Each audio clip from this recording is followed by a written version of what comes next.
This video is being shown to you under Section 107 of the Copyright Act of 1976. Allowance is made for fair use for purposes such as criticism, comment, news reporting, education, and research. Fair use is a use permitted by copyright statute that might otherwise be infringing. Hit the like button. Let's go.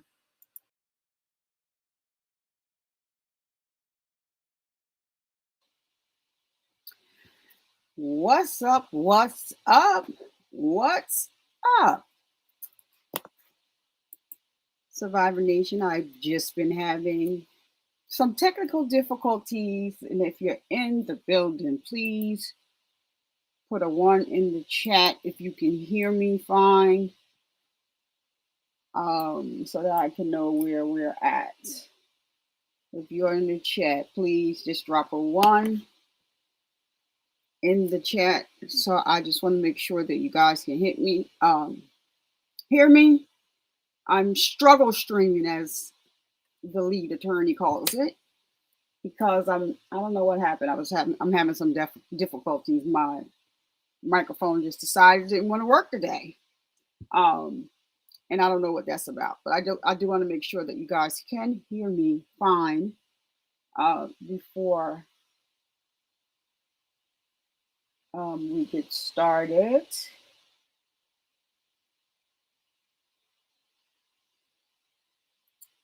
Oh man.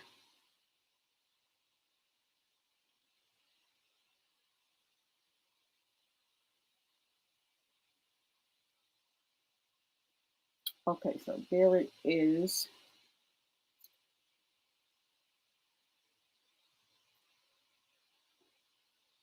No, Loa, thank you so much. Can you hear me, Loa? No, I started the stream, but it was no sound, so I had to go out and come back in.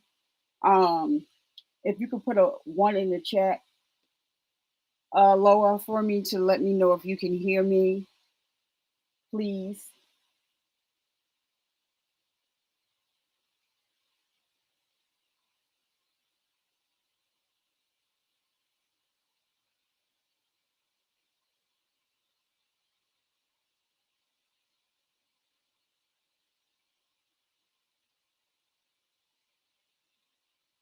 Okay, thank you, Loa.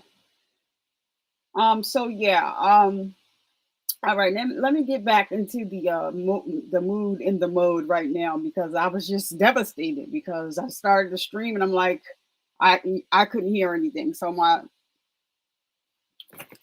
blinged out microphone, my trusty blinged out microphone, it's not working today. I don't know what happened. So I'm doing this without my microphone. So I'm glad that you can hear.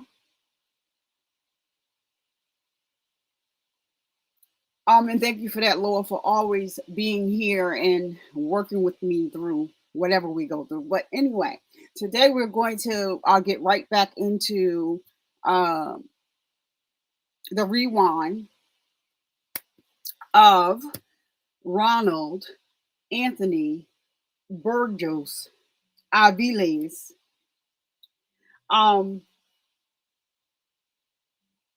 We're going to get right back into that trial where we left off. I have the speed set to 1.5, and if that's too fast when we start, I'll just go in and switch it back to something lower. But it's been working fine on 1.5. Only when we went through the interrogation videos the other day, I had to go ahead and like decrease back to normal, actually. But if it's too fast for anybody that's in the comments, please let me know, and I'll be able to slow it down. So before I jump right into it, I know that the people are here are people that sit with me over in Catnut Williams. Everybody else I've been interacting with, because of the YSL trial. So I do have some information. I'm not sure if you guys saw it, but Jeffrey Williams has been busy. He has been busy since he's been home. And on the first day that he was home, he dropped music. He has like almost 20 something songs out. And I love to see it for him. So on Twitter, I put up the song where he was just talking about his time in his cell and how he prayed, prayed to God or whatever, and hoping for a miracle. It's very inspiring.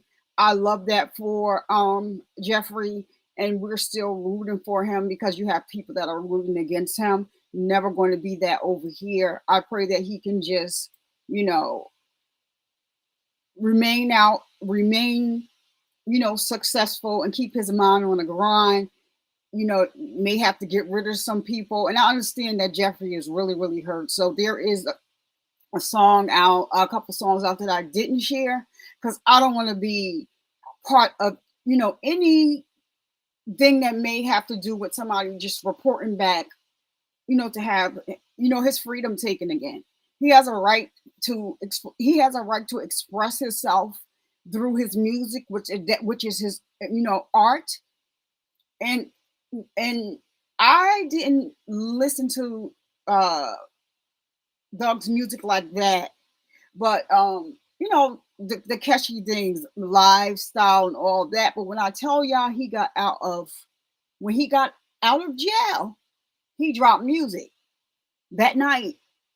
I think he said they're not all posted, but the first night that he was out, he made like 45 songs.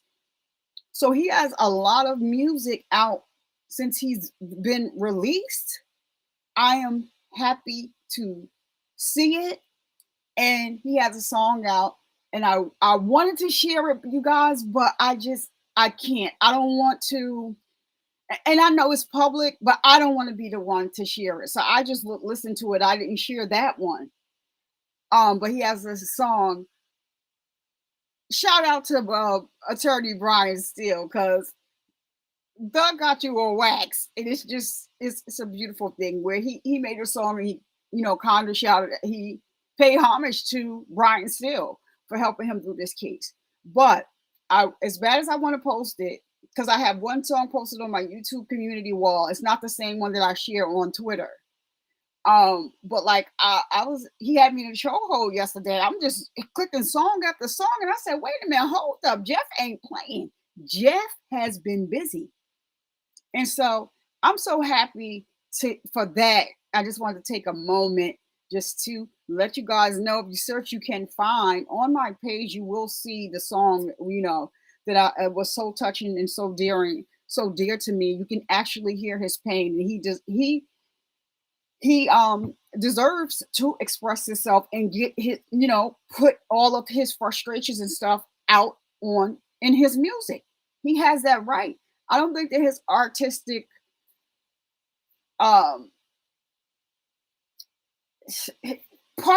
we know that part of his plea deal is he's not supposed to rap about anything as it pertains to the gang or whatever. But it's so hard for them to separate the two because the gang in YSL is his professional music label. So I just feel like Jeffrey may need to consult or kind of sue them, because you kind of leaving blemishes on my business. This is my business, and you're kind of trampling on my rights of free expression. He has a right to express himself, and it should be done freely. I don't think as part of a plea deal, somebody rapping about something when they already told you what the culture of rap is. A lot of the stuff is not true. A lot of the beefs that are going against each other are not true. And another thing that I want to say is that Jeffrey made a song. That's the song that's on my community wall on YouTube, where he made a song paying his respects to Rich Homie Quan. So as we all know, they were trying to tell us that him and Rich Homie Quan was beefing and all this other stuff. But it's a really nice song. He poured his heart out on the song. And it's all about Rich Homie Quan. He said he'll never be the same, but he will be taking care of his kids and his mother. That he put that in the song as well. And it's just a whole. He said he'll never be the same because Rich Homie Quan passed away. And before Rich Homie Quan passed away, he had did an interview, and what he said was his music is not the same as the time that when he was working with Young Thug. So he was actually looking forward to working with Young Thug again.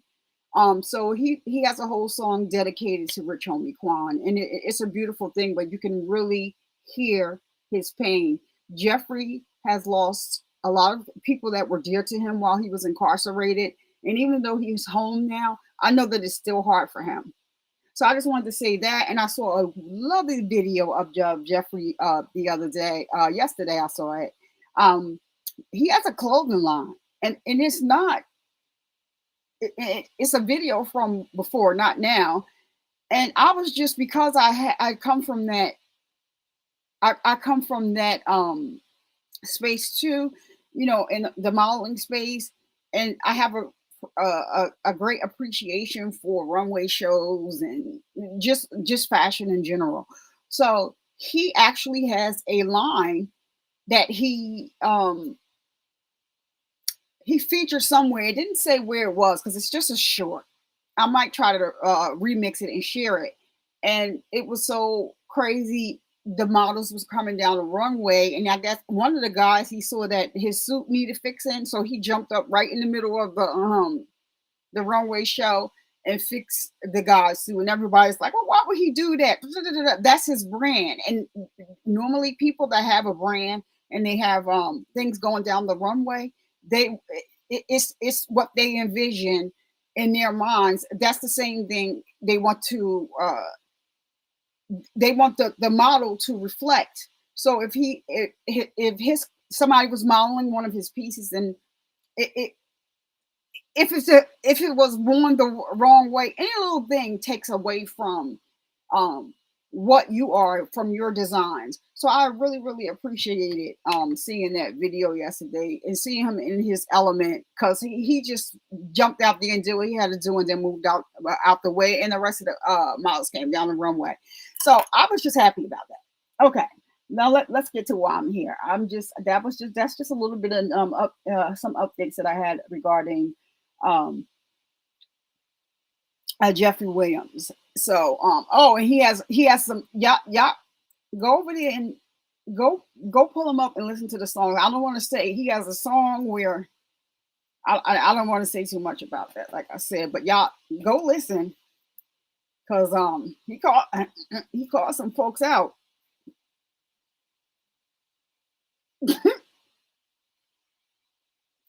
He did call some folks out, but I don't want to share that. So if you go on YouTube, he has a collaboration with already with Future and Lil Baby, and then he has another song out, and him and Lil Baby is on it. And so I'm just I just was like, what you did? You recorded 40 what? 40 something songs, he said, that he made when he on his first day out. And when I tell you, everything I heard is a banger. So even with him having to remove all of that extra stuff, that they put in the plea agreement, he's still dope. He's still doing a damn thing. And go check him out over there. Pull up his page. So I just wanted to get that out there, because I'm so happy and I'm so proud of that. And everybody just still needs to keep him in prayer, because I don't trust Fulton County, nobody in it. So yeah, anywho. So Loa, thank you. Artistic expression shouldn't be constrained by a judge. Absolutely. That's having one person deciding a subjective interpretation. Music is left to interpretation. That being stifled will never sit well with Loa. And it doesn't sit well with me. I just think that's a little harsh, to have him trying to walk up in line like that. And another thing that I don't agree with is that this man is a businessman. He has several businesses, right? he doesn't know. He knows people, but how is he going to be able to tell that some people are in a gang? Does he have to question everybody each time? That's the other thing I just don't like about that either, because it's a bit much to me. That just bothers me. But go check Jeffrey out. Jeffrey wasn't playing. He said, I need to come home and get to the business, and that's exactly what I'm going to do, and that's exactly what he did. Okay, so check him out. I'm happy for him. Let's get right into this this video of this creep, the Jeepers Creepers. There was, as we understand from looking at the record, Hold the state on, let me probably get filed on their here. proposed findings of fact that there wasn't a formal adoption by the court. So in order to preserve Mr. Burgos Aviles' rights, we're asking that the court formally make its findings of fact. Let me make this one a little bigger. Put me over here. The state graciously printed a copy of their original proposed findings of fact this morning. That's great. I thought I had already signed off on that. I had a reading adopted orally by the court. All right. Can you guys hear me fine? Lower. Drop a 1 in the chat for me, Lower, please, if you can hear okay. The video. The moment that I've signed these already, because I'm gonna check my records.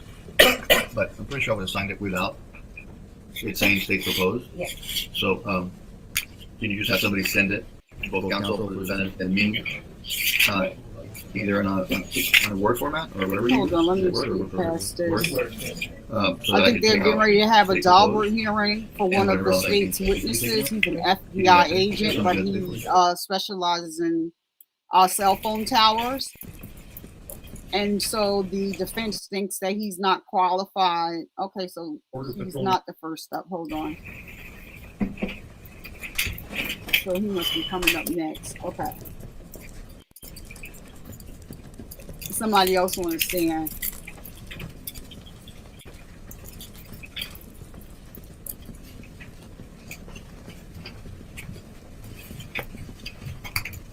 Can y'all do me a favor, if you're here on YouTube, please hit the like button for me, please. The like button for engagement, so the video gets out into the algorithm.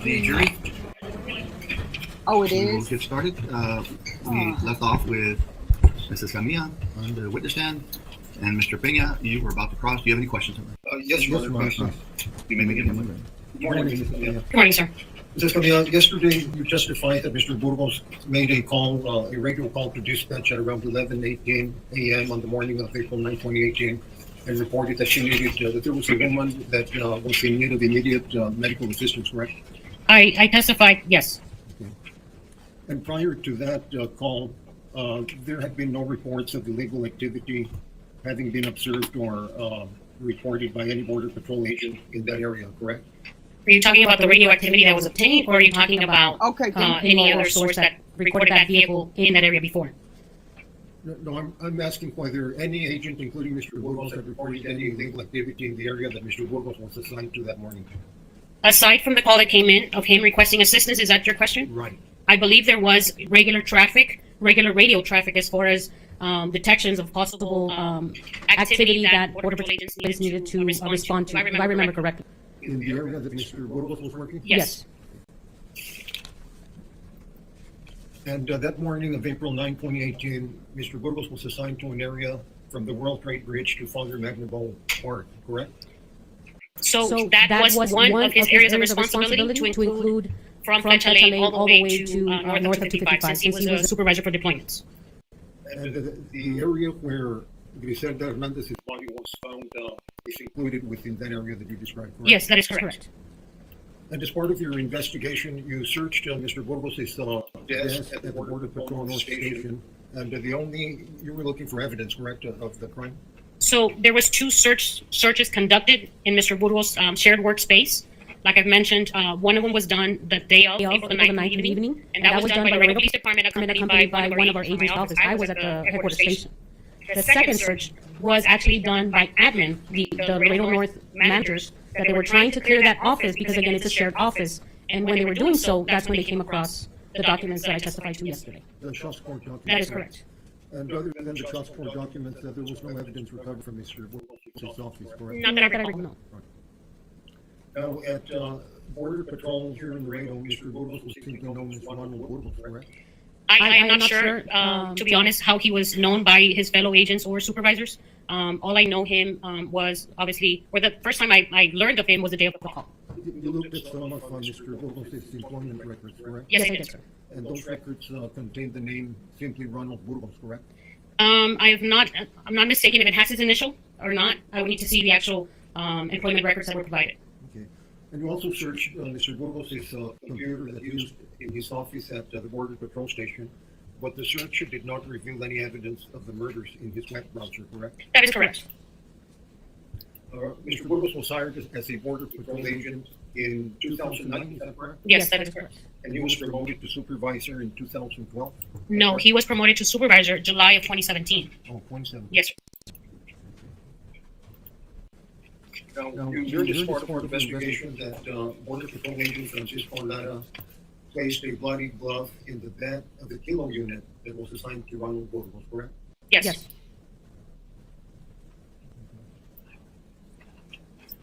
I'll press with this one. Just a few questions.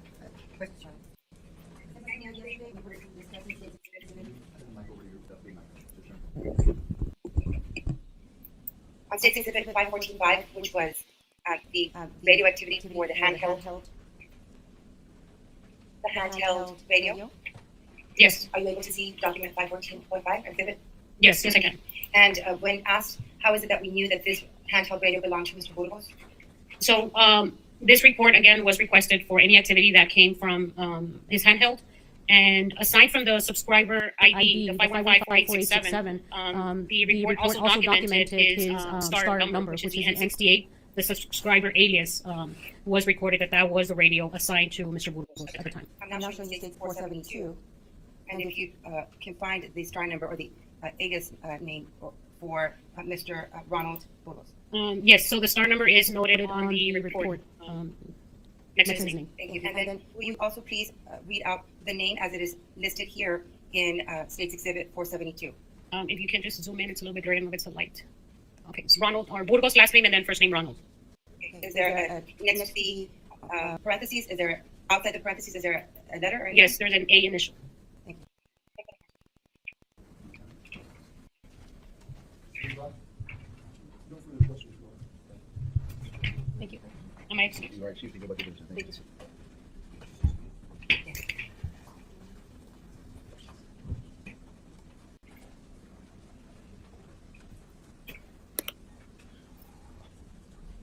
Your next witness. Yes, Your Honor, so you called Nicole Morales. Nicole Morales. She's to be sworn in.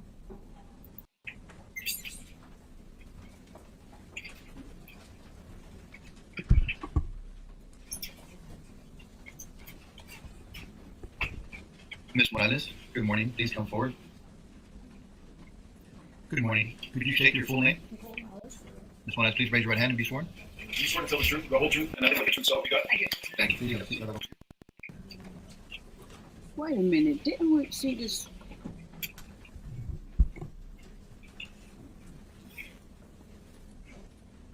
May I proceed, Your Honor? You may. For the record, ADA Subi, conducting the examination on behalf of the state. Good morning, Ms. Morales. Good morning. How's your drive down? Fine, thank you. It's good to hear. We Shall we saw get to her it? the other Yes. day. Can you please state your name for the Hold record? on one My name is second. Nicole Morales, Morales. And what's your occupation? I'm a I'm forensic a forensic scientist at the Bear County Crime Lab in Lab. San Antonio. Bring up You're the right, wrong right, video. right. I'm At the sorry, Bear y'all. County We saw this the other How long have you day. been employed there? 10 years. It's the What are your duties? same. I'm a forensic DNA analyst, so I screen evidence that comes in from law enforcement and then I provide DNA comparisons to profiles. And would you be able to tell us what educational background and professional training you have that qualifies you as an expert in forensics? Yes, I received my bachelor's degree in biochemistry from the University of Nevada in Reno, and I have my Hold on, master's. y'all. I'm sorry. We saw this the other day. She testified. I don't know if I got the. How did I get?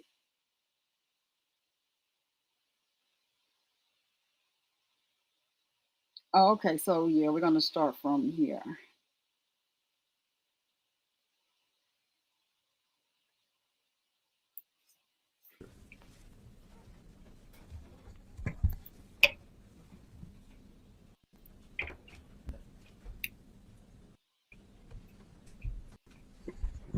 I love this investigator here, this detective here. Good morning. He didn't come to play. Richard Reyes Jr. And how is it that you're employed?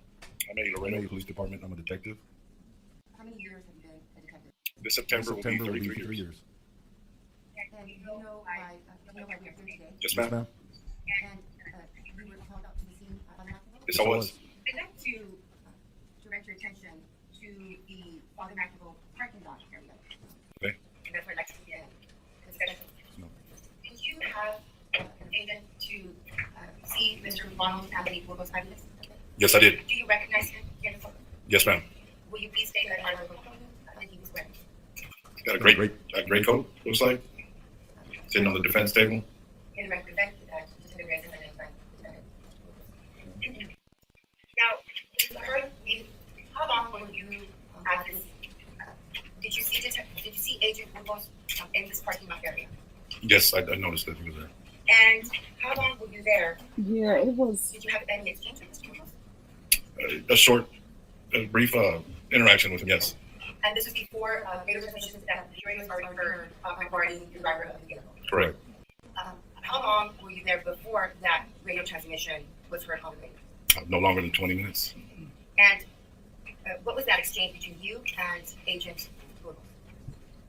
So when I initially arrived, I arrived to what I would call crime scene number 1, where the decedents were found. I didn't spend more than 25 minutes there when I first observed the defendant. So I was tasked to go and look for maybe or possibly the victim's vehicle that might be parked in Father McNamara's. So when I drove there, I looked, I saw Mercedes. I realized that Detective Gilbert Benavides had already found the location of the registered owner. So I was standing by, kind of just securing the Mercedes, is when I noticed and observed the defendant walking towards me near the car in the parking lot. And what was the exchange? What words were there any words exchanged? Yes, it was. And what was the content of that? I don't know if I initiated it or he just brought it up, but somehow I said, hey, do you mind if I ask you? I said, I noticed you were at the main crime scene. Why are you here now? And his response to me was like, I am a supervisor, but I also have to report to my superiors. I said, okay, so you just kind of fill them in on the latest. And he said, yes. And at this point, he was the reporting party, correct? Yes, from the information I had at that time, yes. And thereafter, the radio transmission was came on, is that correct? Shortly after, yes. By Gilbert Benavides? Yes. And was, what were, if you could just list, because we've heard the transmission, could you list the facts that were mentioned as to who they believe the driver of this Mercedes was? So my understanding via the radio transmission was that the car had been taken by Grizelda Hernandez, and she had her infant child by the name of Dominic. They had gone to the Father McNamara Park to meet up with a Border Patrol agent by the name of Anthony Burgos. And so, what was said over the radio transmission, did this match information that was at the scene? Absolutely. It was a female, Yes, ma'am. and you said it was a little boy? An infant. No, an infant. And it was a Father McNamara? Yes, ma'am. And were there Border Patrol agents present? Yes, there was. Now, the name Anthony Burgos, so you at this point knew that it was an Anthony Burgos over the transmission, is that correct? Correct. Now, was this transmission, was Agent Burgos within earshot of this radio transmission? Absolutely, there was. Yes, he was. And so, at this point, were you able to see or were you able to identify anything on him regarding his name? His name tag, And what did it say? R. Burgos. So, the initial did not match what was conveyed over the transmission, correct? You're right. Now, at this point, what is it that you do regarding with any conversation or communication with Agent Burgos? So, from the radio transmission, he was in my sight immediately because I recognized the last name from our initial conversation there. I saw his name tag, so I just, started piecing together some of the facts. And first thing, of course, was at that time was officer safety. This is, keeping on his right hand, and everybody there also realized that there was an Agent Burgos in the crime scene. In the crime scene. Now, did you So at this point, the only name that you associated with this person physically was the tag name with R, correct? Yes, ma'am. After the radio transmission, did you receive additional information? Yes, I did. What was that? His full name, Who gave that to you? Lead Detective Raimundo Garcia. Was this conveyed over the radio transmission or otherwise? He called me on the phone and relayed the information. And what was given to you? What was the name? He says, Reyes, I have his full name. His name is Ronald Anthony Burgos Aviles. Now, before you had spoken to Detective Raimundo Garcia, had you had an opportunity to ask Agent Burgos for his name? Yes. And what did he verbally tell you his name was? He just did this motion to the name tag, R. Burgos. He said Ronald Burgos. Now, how many times did you ask him for his name? Just at one time, but simultaneously I received a phone call.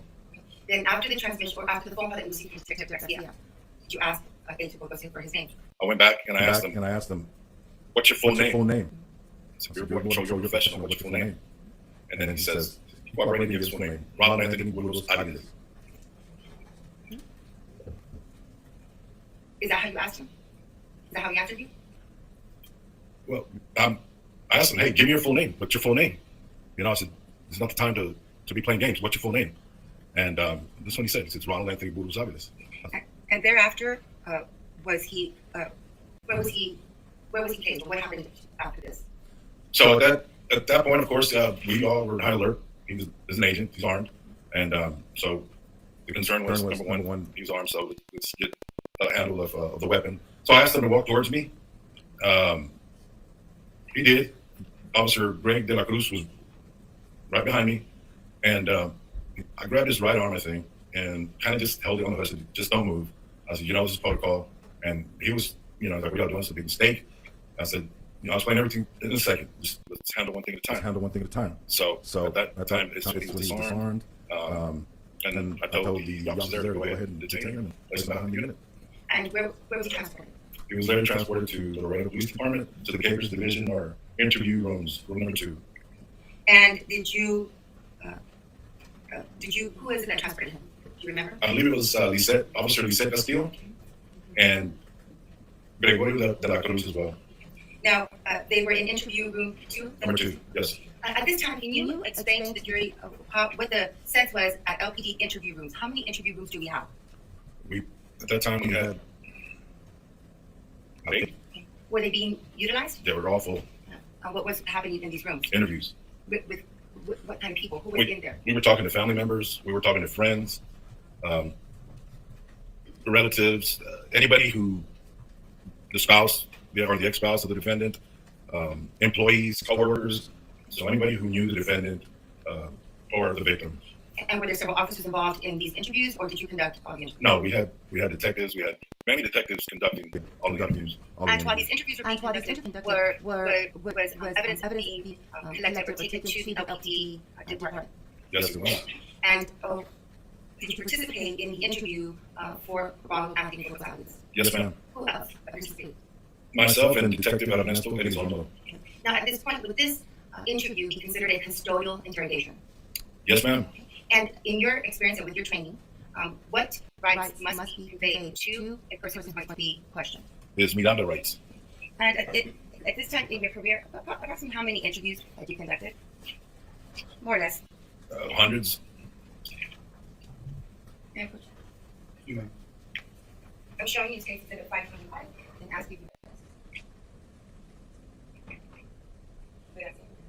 Yes, ma'am.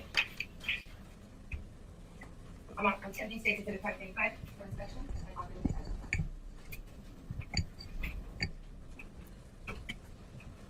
No objection, Your Honor. Admitted? Commissioner's question.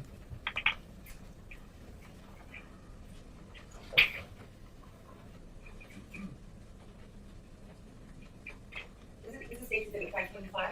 Can you explain to the ladies of the jury what? Is it on? Yes. Can you do it again? It's actually off. You want to turn it on? I don't think it was. See if we get that signal again. Document image or button espresso. Is it on though? Or is there? Again, for states exhibit 525, will you explain to the ladies of the record what this document is and how it's used by LPD. Yeah, right before our interrogations, each one of his Miranda warnings or Miranda rights are read to the defendant, and usually we'll ask them to initial each and every one just to ensure and to make sure that they acknowledge and understand their constitutional rights. Now, will you read what's your right? You have the right to remain silent and not make any statement at all, and that any statement you make may be used against you at trial.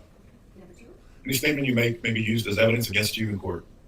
You have the right to have a lawyer present to advise you prior to and during my questioning. 4, If you are unable to employ a lawyer, you have the right to have a lawyer appointed to advise you prior to and during any questioning. And you have the right to terminate this interview at any time. and the letters are involved. You are making the statement knowingly, intelligently, and are voluntarily waiving your rights. And there's a signature line here. Yes. Did you witness the person, Mr. Burgos? Yes, ma'am, Mr. President. And did he sign this? Yes, he did. So these are his initials. Yes, ma'am. Do you know which hand he used to sign? This is right. And And for the date and time, what does it say? April 9, 2018, time 3:15 p.m. Did you believe that Mr. Or Agent Burgos understood his rights? Yes, I did. Was he in full uniform at this time? He had the BDUs, and I think he had the undershirt, green T-shirt that they were underneath, and the cap. Now, while you were in his presence, did you believe or understand that his law enforcement experience gave him insight as to the Miranda rights? Yes, ma'am.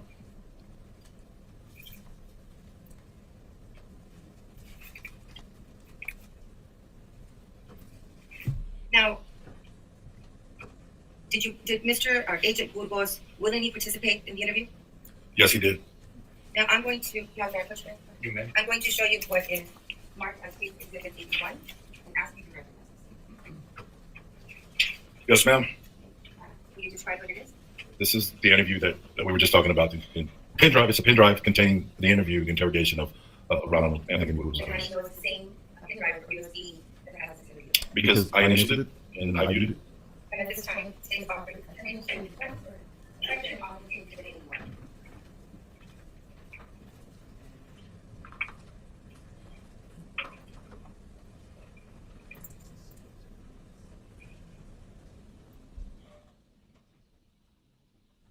Any objections? Now, this in this interview number 2, there was an audio, correct? Yes, ma'am. Yes, I ma'am. mean, the video recording. Audio, video. And it was capable of recording the events as they were happening. Yes. Has this video been altered in any way? No. Are you able to identify all the participants? Yes, ma'am. Permission to publish. Now, before we publish this, I do want to ask you, during this interview, was there a CSI investigator that entered the room? Yes, there was. We had requested. I'm not exactly sure who, but we requested for CSIs to come upstairs. And so I'd like to show you State's Exhibit 27. They asked us to change to Oh, a no, computer. then I'll wait after. We can do it either way, we can go back, I'm just letting you know, when you log over to the computer, you can you can do it. But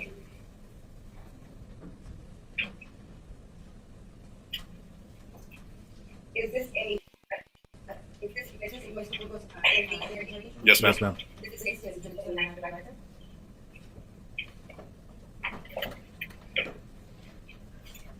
State's Exhibit 280. Yes, ma'am. State's He Exhibit looks 281. totally different from when he was first Yes. arrested. What was the purpose of documenting this particular image? For the scratches and nicks that he had on his right forearm area, right arm. State's Exhibit 282. Yes. This is a closer version of view of the interview. State's Exhibit 283.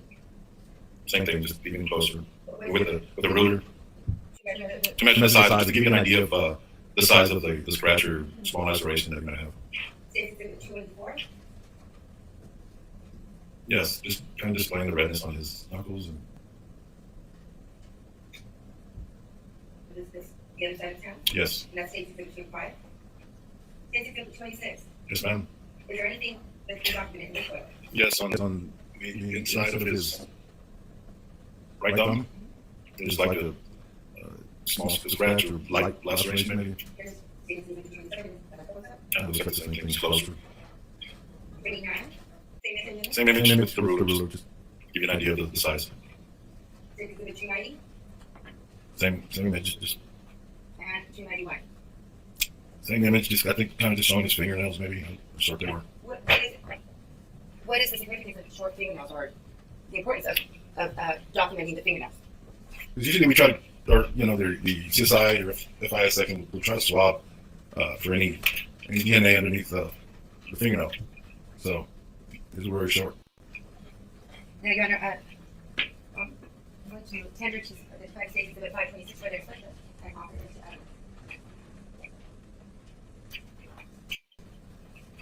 Your Honor, this is a transcript. Your Honor, this is the transcript of the interview. Oh. That is also the translates the portions that are in Spanish. Would like request to But just, I think that you just need to follow along in case there is in Spanish that you perhaps put that on. Oh, it could be we're gonna use the video of your computer. I guess just to know that, make a note, I guess, for jury and argument that in fact these whatever's in Spanish in the video will be in fact translated into transcription exhibit number, and that way, in case somebody wants to see that the at some point the translation or interpretation, I guess the translation, they can turn to that page. But for now, we're just going to play the video. Thank you. And since there is an exhibit with the translation, we won't have to worry about doing the interpretation as the video goes. Thank you. May we have others leave? Yes. And there's only one sub-file, Your Honor. One what? One file in this All right. instance. Thank you.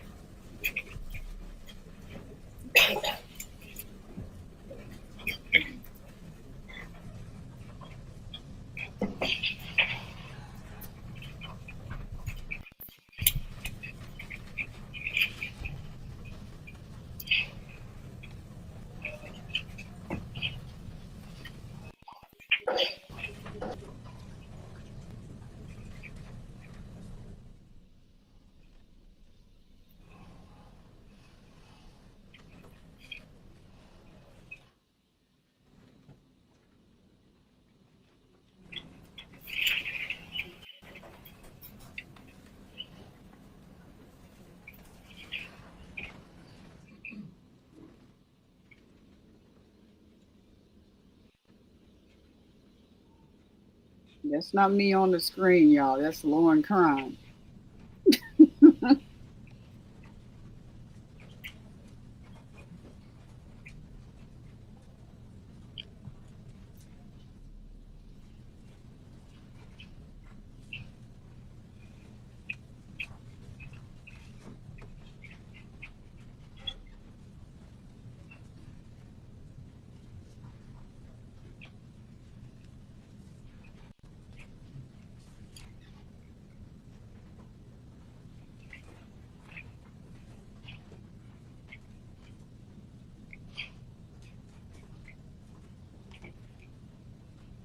What are they waiting for?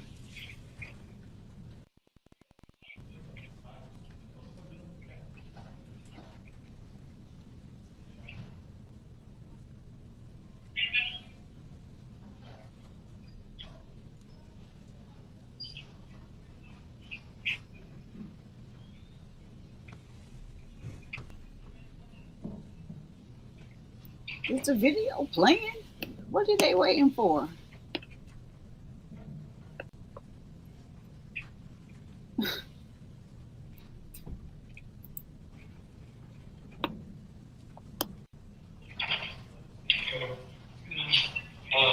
What did you do for it?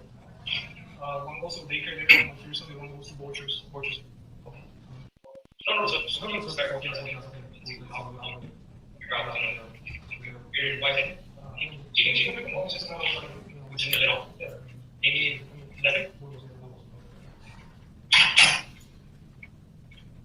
That's not me, that's Lauren Crime.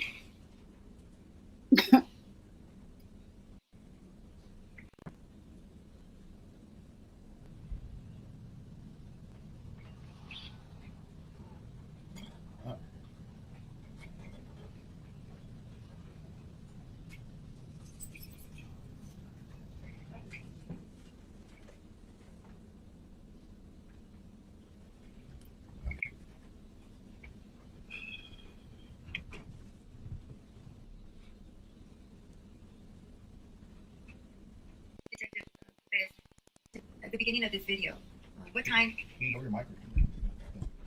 before the interview begins, was the camera capturing Mr. Burgos, Agent Burgos' behavior Yes. and the communications of from any LPD officers? Yes. During this interview, was he provided water? Yes, he was. Allowed to go to the restroom? I know they asked him. What Did you behavior? stop the video? You're stopping the video? I believe they were working on trying to get the speaker working on it. Okay, go ahead. What behavior? Have you reviewed this video? Nikki? Yes. What type of behavior is Mr. Burgos seen doing before you and Mr. Ernie and his father walked in? At times you can see that he's trying to clean off. It looks like he's trying to wipe his arms, trying to wipe his arms, both arms, and then he gets underneath his t-shirt, start kind of rub his t-shirt. I just will see it here. I'm not sure if he licks his hands with saliva, but he is trying to rub things off his arm and his chest specifically. And then he's talking to himself. He whispers, he says things to himself. Thank you. We're not going to start from the beginning, guys. No, you're going to go where you were at. 450 Thompson Road.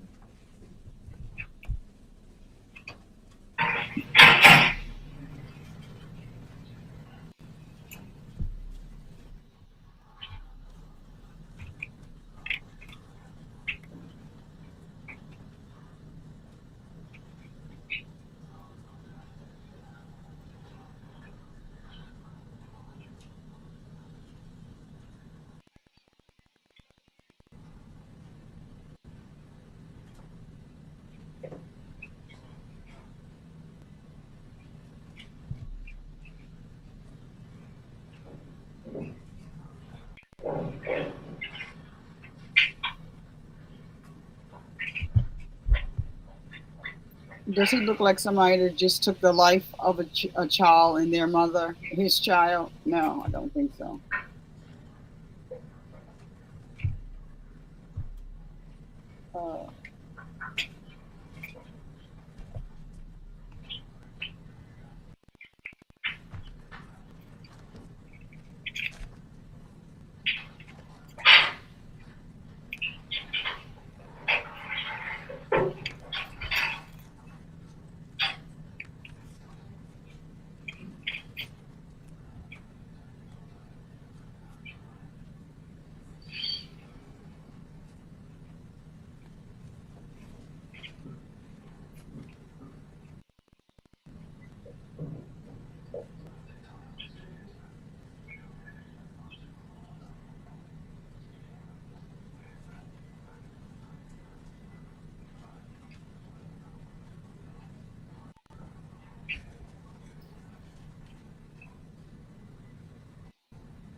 He looked like he waiting for somebody to bring him lunch.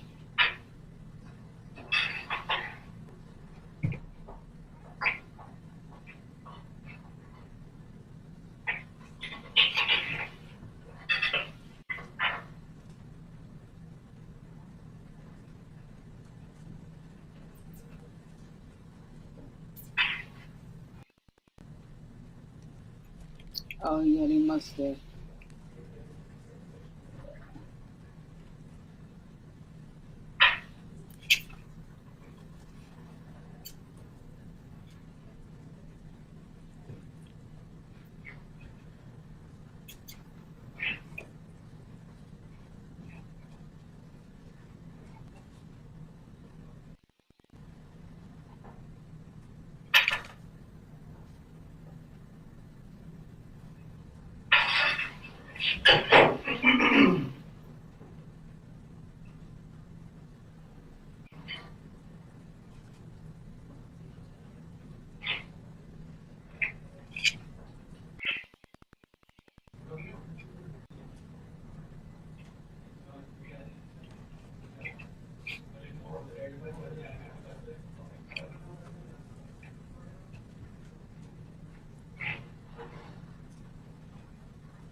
Are they coming in? Because I'm about to fast forward past this nonsense.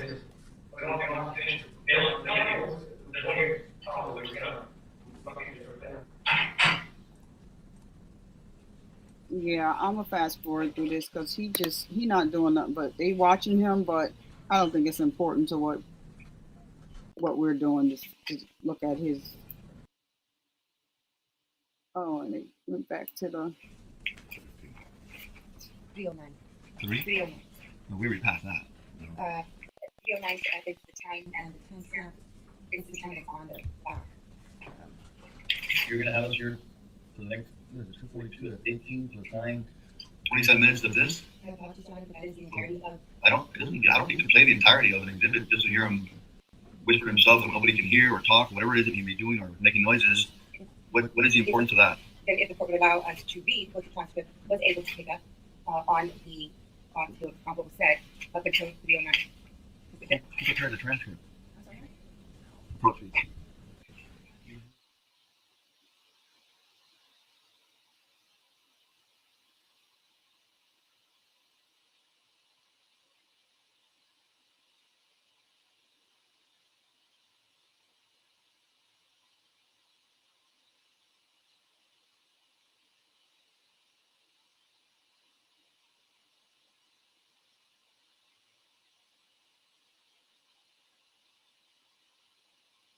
All right, we're gonna go. Let me skip past this.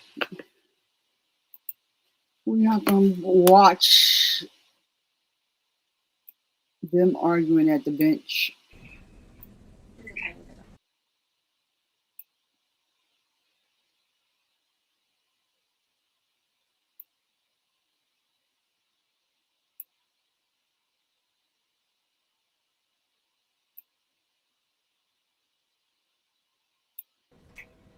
All right.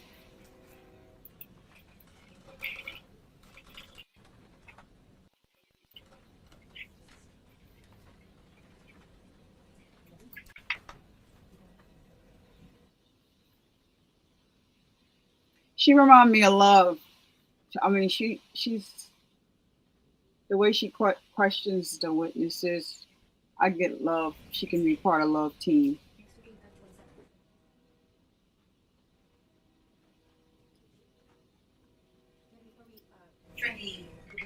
May I approach Detective Reyes? I'm starting with the Marcus State's Exhibit 527. I'm going to ask you if you know what this document is.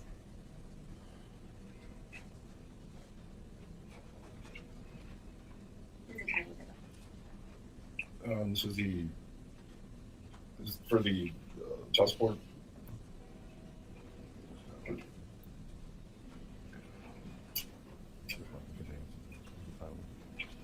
I guess it's child support. Child support. I'm going to ask you to consider 527 as a certified copy of the petition to establish a marriage combination.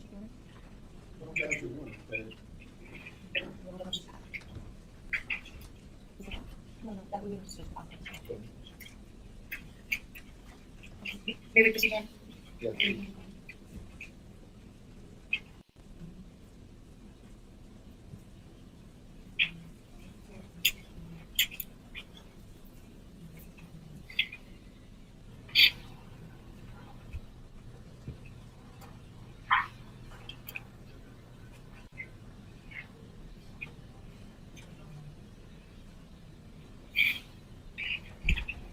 He not doing nothing but putting saliva on his hand, trying to wipe the. Yeah, you see him?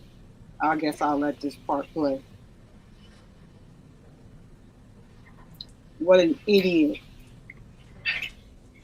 What is that? At approximately 2:49 and 14 seconds in the video. It looks like he's inspecting his arms and looking for cuts. Starts wiping again if he sees something. Objection, Your Honor, may I approach?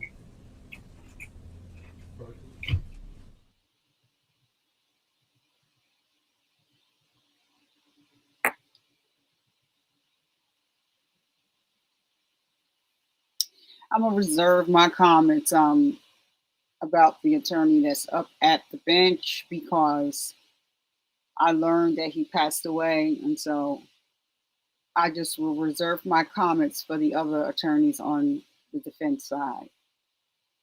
I don't want to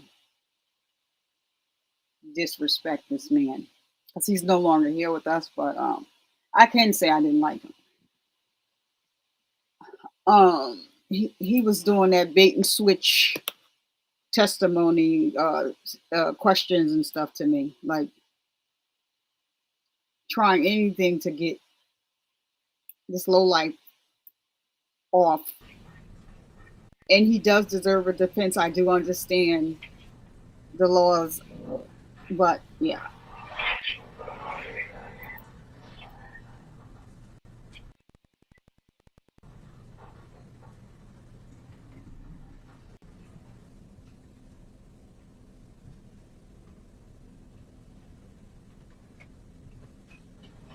What's on the floor? Yeah, I got that. Okay. Yeah, everything good? Yeah, just waiting in all my kids. Oh, your kids? What? I just like call my wife and like when her phone, I just told her, hey, when you get out, they come home. I'm like, where is she? She's on the floor. And they think I find her, yeah. They can stay in school, you know, like that limit. But I should just send a message, you know, okay, good answer. I mean, is that a possibility or? Yeah, just we just figure out exactly what we do. Love it, alright? Yeah.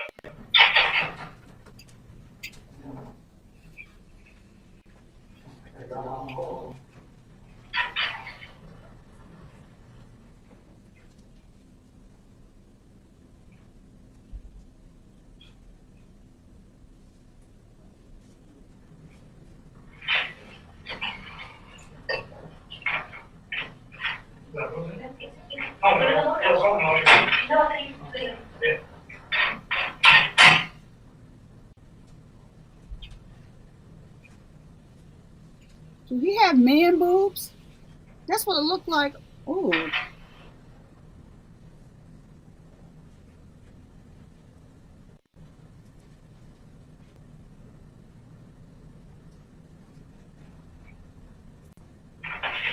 Yes, sir. Give me something. We go officer out. No news? Yeah. You want to talk to me or? No, sir. You need something to help you? I was asking about my phone call or the video. There's no possibility. You know what my guys? He said I don't bring him into. The last one was specific, it's very good, right? It's the same for my very increasing matchup, you know. That's how I go back. It's how I go back. It's all things I want. So, because we'll be right with you. You deal with somebody. The last way. Let me see if I can get somebody here so we can start talking to you and answer whatever your questions you have. That's cool. Appreciate that.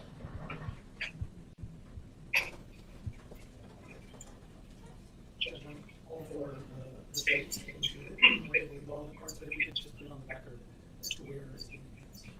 Okay, that's good. Now we advance to PO 9, where Ernie is involved and In line of the actual time of the day. 39 minutes, 40 seconds. 39 minutes, 40 seconds. Okay. Good language.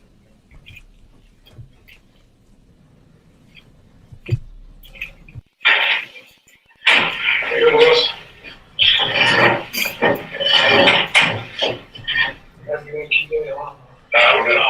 We're trying to do that. We're trying to get, you know, all that. You guys been doing, I told the guy, can I just make arrangements so someone pick up on you? What's all about? Yeah, they already know, it's fine.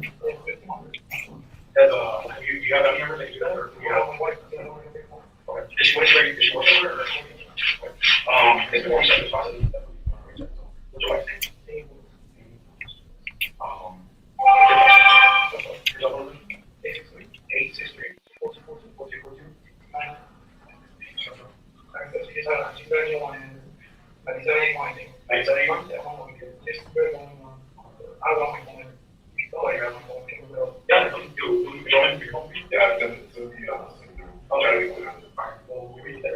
Does she work somewhere? Sure, she's coming.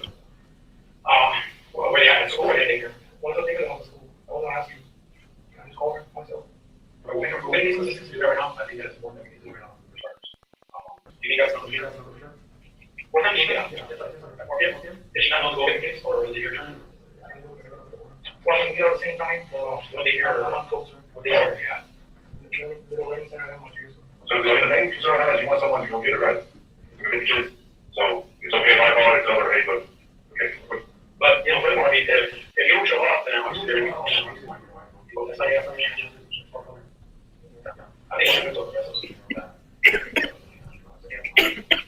your name?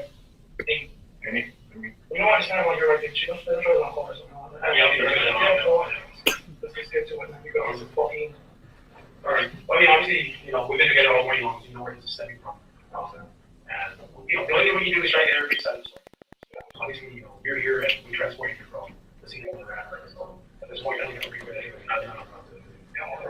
So, we're still investigating. We're trying to figure out the details. Yeah. And we need to get everything satisfied. So, let's try the rest of the other guys as well. No, I have to wait for the other guys. You're detained right now. You're not going to leave. I understand, but it's only going to do it. No. What are you guys? My old lawyer. We're doing right now. We're just investigating. No one's, being allowed to take. We're just trying to do is get all the facts. Whatever answers that you need, they're really accurate. They're in that debate. But before we start all that, obviously you know your status in the situation. But we need to get all the details. We want to get every side. So before we do any of that stuff, you're pretty much on the way. And get your side of the story, we can we should understand. We got a right to make sides. I'm not making any statement at all. And any statement you make, use against you. Any statement you make, use as evidence against you. You have the right to have a lawyer present, advising prior to, if you're any question. If you're unable to appoint a lawyer, you have the right to have a lawyer appointed to advise you prior to, and bring any question. And you have the right to terminate the interview at any time. Any statements that you make, you're making them knowingly, you're making them intelligently, and you're voluntarily waiving your rights. I think that we need to hear your side of the story, make sure you're in check. Anybody follow the station? Yes, sir.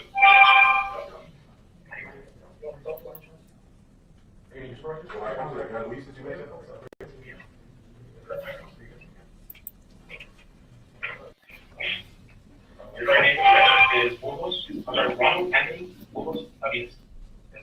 Date is 4/19/88. Location home is 1137 Pedrosa Street.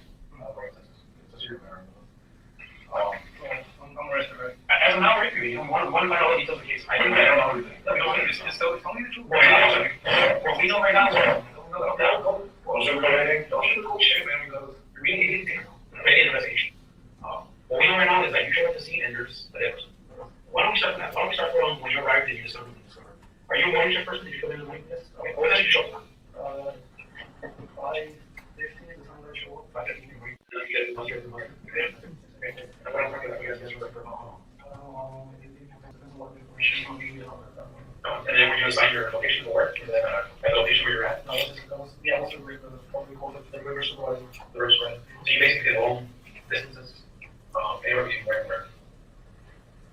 But you guys don't have extra kind of time stay in position, and you can hold it down for a period. Nobody's in the I already don't know. Okay. Well, I mean, based on some of the aids that we're talking to that were there earlier, that's how long we're from. Oh, yeah, you guys are like a piece, and then you're like, and your particular situation, you're not set up. Okay, so you don't see how long that stretch. Okay, and how long is your stretch from where to where the stretch was? Your jurisdiction, how far is it back? Okay, you're responsible to your area. It's my whole station area, the whole sector. So from the normal all the way down to where we got where's down? Further south? And so what happened is, how did you end up? Was that your first lesson down there?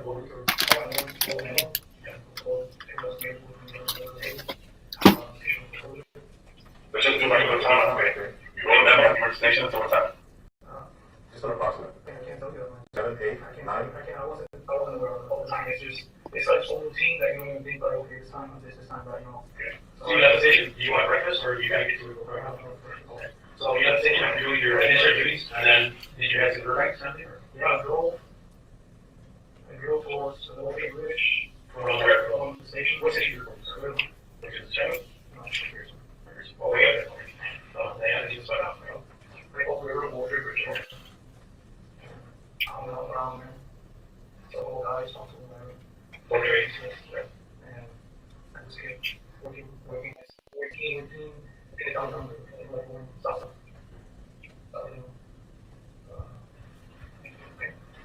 Yeah, so I mean, okay, so you started working south, right? And then eventually you ended up where we started, right?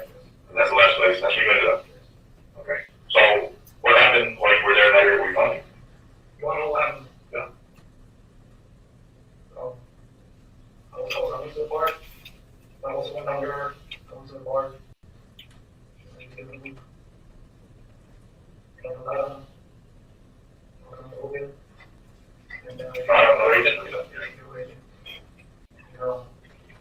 I just talked on my phone that I have to go because the station is going to go to the station. And then that's when I drove on that vehicle, and that's where.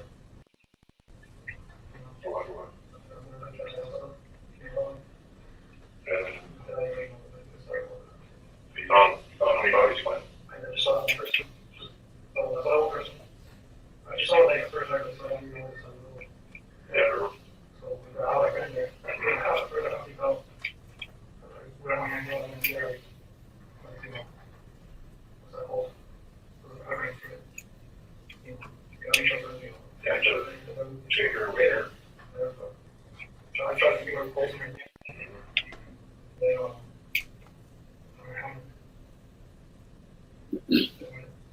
at that time, we weren't shit. What was your impression when you saw it? Was it like this is you seen something? Like you were like, oh, somebody had a video because they didn't bring the signs across. Right. Whatever. And so when you try shaking there, I mean, before you think about it, when you see those videos, you know. Yeah, yeah. I mean, I think that's what I was talking about. And you have a failed test on record doing one. Well, at the same time, simultaneously. On the radio, you know, that's always going on. I always say that, you know, on the trail.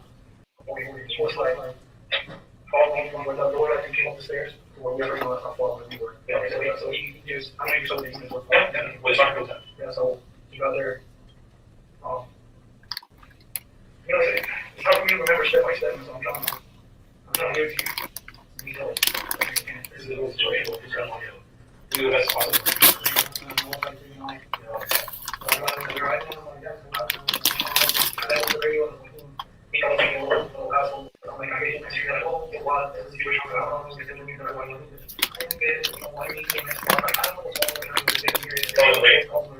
Were you trying to feel down?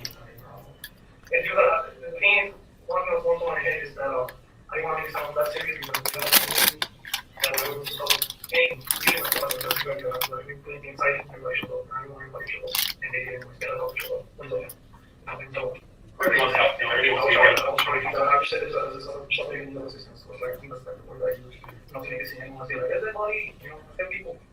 Anything else about triggers?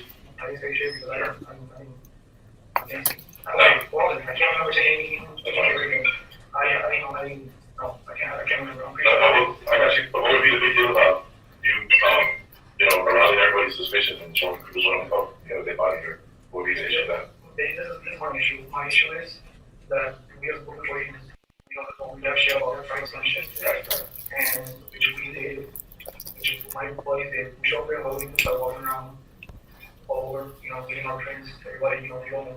And they have told me before, one of the things, when a situation like this, they want us to, they have told us as far as in a situation like this, a car accident, or any situation like this, much like hurt, then we get the least people as possible. And I actually remember saying on the radio, not as you with me, and if there's anybody who's responding, stand by. And if that was a change, and I was able to, so I don't, at least, I guess I was worried about, man, how can the people involved there, We're trying to preserve the present. Preserve, yeah. I think in this situation, you showing up as, you're thinking that, oh, she's probably assaulted or something that they want, she might pay or whatever. Yeah. She's lifeless.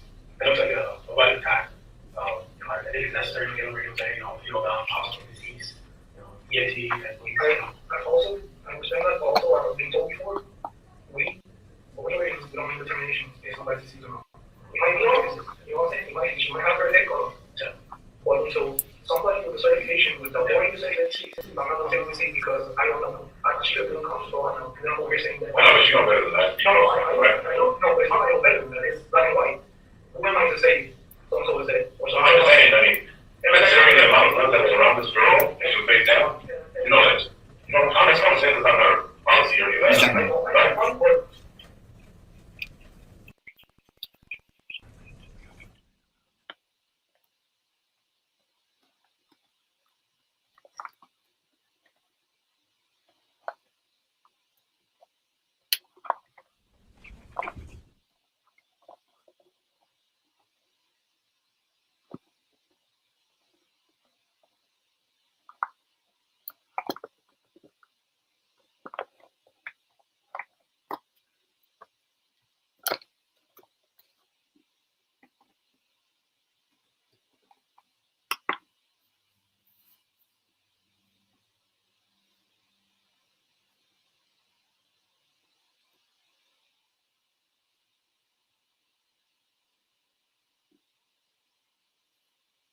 All right, we can skip through this. I don't know what they're doing, but we can skip this.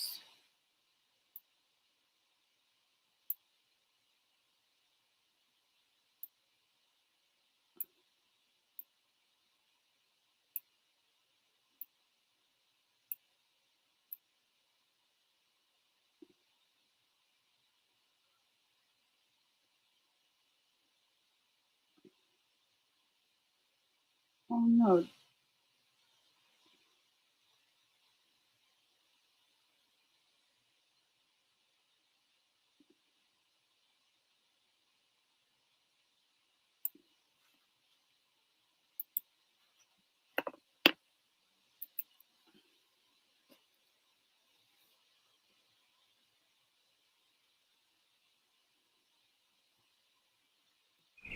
Still wanting to say on the radio, like, there's a lot of problem, there's something wrong, there's something wrong.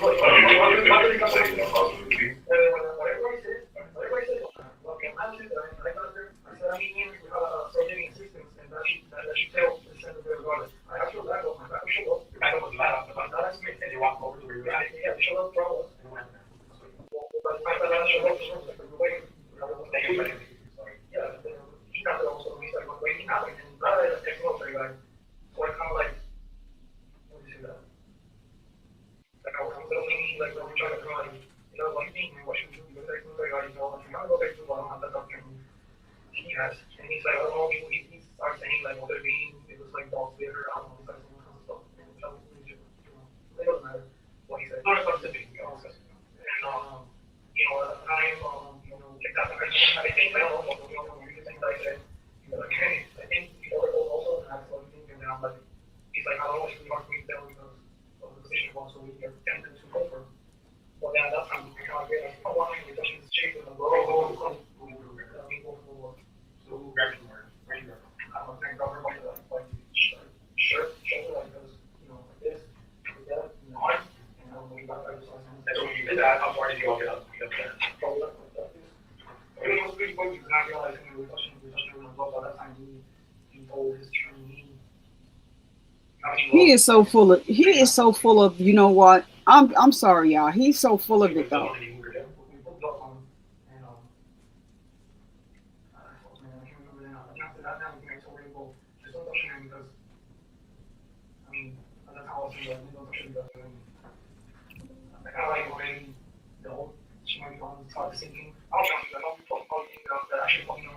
What at the time I've been emotionally unconscious. I've seen people pass out because they don't put miles in the water and you think they're dead, and then when they take things to the hospital, they get put an IV and they just have to mess up.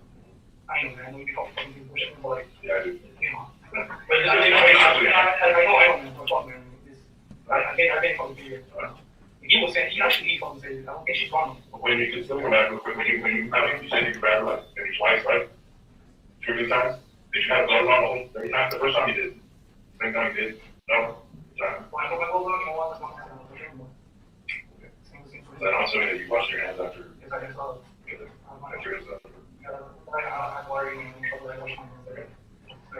To wash his hand, he took a whole shower. You're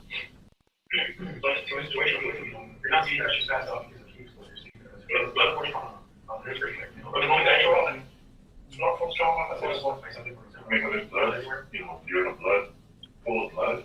Usually that's the sign. We had with you and with Lana and with Smith, like, here's blood here, it's blood here, it's blood here, what is it? Well, I was saying, that was like one of those meetings was called, because like I said, he's the one that I know. Yeah, we showed up, we were there, I said a lot of times. The time I was there, it was drama, but the trauma, I didn't know that shit, Yeah, we don't know yet, we just assumed because the fact. I know you're from bullshit, man, you're something, but the timing, I thought she was gonna get beat up. I mean, in my head, man, I wasn't thinking what happened. Did she got shot from the head? Did she got freaking? But I said something was wrong. It wasn't that walking in the dog. You know, she's walking at that moment that people going on. I wasn't thinking about that shit. But that's not, you're doing wrong. I'm not saying that you're supposed to know what she got. The only thing we're saying is that just by looking at it, you know that it's a serious injury, whatever, whether it's a, she lost on the head, or whether, she was assaulted with something else. That's all I'm saying. You should have known what she was there. I'd say you should have known what she was there. You should have known that it was pretty damn serious. We got that. So you guys move her a couple times. Did you look at her? Did you say?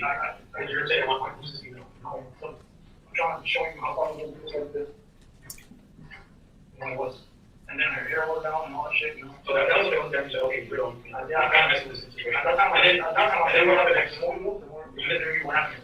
We did shoot. Like, we went to switch on areas, like, take care of what was, Yeah, we did. in your separate directions, so, yeah, one direction, they went in another direction. And what happened when we found shoes, which I found a shoe, I didn't get any of it. I found shoes all the time, we got it, looked at it, make sure I didn't go over there, put it down. I'm sure, same thing, you know, I looked at it, I got it, whatever, they didn't get any of it. We began to tweet, we went back, there was another shoe, looking at the same one that I found. That's one like, you know, yeah, that's all I'm looking for. This shoe here, it was like the other one, and it was like pretty close, so I grabbed it, and I put it on the ground, and I was like, You grab both shoes? the first one I grabbed, and I think it was like 12. It was like maybe like 15. So that's why I got it, like, it was like 20, 30 feet away. Don't fucking hold me like I'm giving you exact distances, but I'm giving you so you can visualize it, right? Anything you know, I'll put it down, right? Yeah. Walk back, in one sweet area, one stone, bounce forward, anything you know, again, because like I said, it was stretch all that place. Going back to Brad, and I told him what I saw. And where he was at, in that area of the ocean, that's where I saw the ocean, you can see where I saw it. And I grabbed down and said, the ocean, man. And then he's like, oh, you guys, man, because you don't see two shoes, so that's why I can put it. And he was like pretty close, so I grabbed it, and I put it on the level. Grab both shoes? And then I saw grabbed it, and he was like, oh, he was like maybe like 15, 25 minutes. So that's why I grabbed it, like, it was like 20, 30 minutes away. Don't hold me like I'm giving you exact distances, I'm giving you the visual, right? Anything, I'll put it down, right there. Walk back, in one sweet area, one stone, bounce forward, anything you know, again, because like I said, it was stretch all that place. Going back to Brad, and I told him what I saw. And where he was at, in that area of the ocean, that's where I saw the ocean, you can see what I saw. And I grabbed down and see what the ocean, man. And then he's like, oh, you guys, man, because you don't see two shoes, so that's why I can put it there on the phone. So you put one shoe back where she got it, and the other one stays where? The other one, to stay away from my hands over about what. So you discovered a curve, you discovered both shoes, and you discovered the shoulder. This right bucket here? You know what, when I discovered the EMS was over there, I can't remember, no, you guys showed it, Oh, well, you just the shoulder. yeah, the initial, Now, when I went in, What else did you find in your search when you were doing your research? What is it?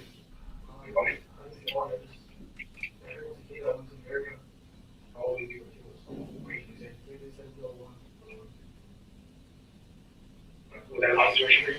You know, maybe it's from that particular area, we did it on the block.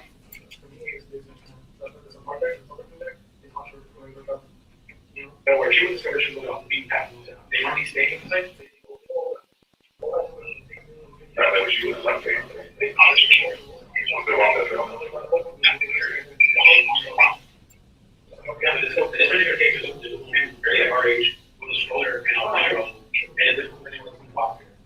I don't want to travel and hope that you know, on the street. That's why I want to do it. I'm sure people want it all. People think that everything is all. People are there. So, you want to me? You see somebody there? What would you see?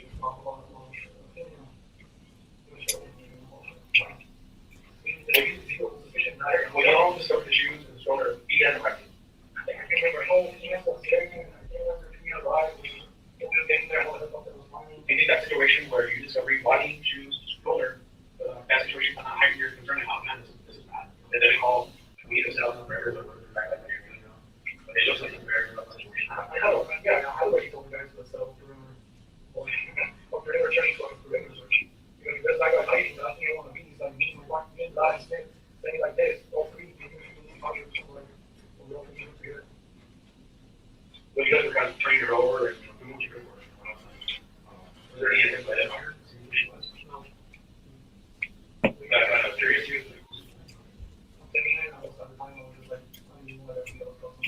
So you, this is a business normal for you, actually, you see the lot.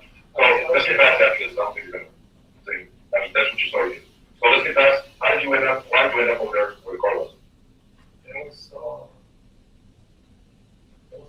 one of you guys, one older guy. He was giving the rundown, he was telling me, that they were going to take pictures of our units, or doing whatever, and as I knew, we were in charge, you know, We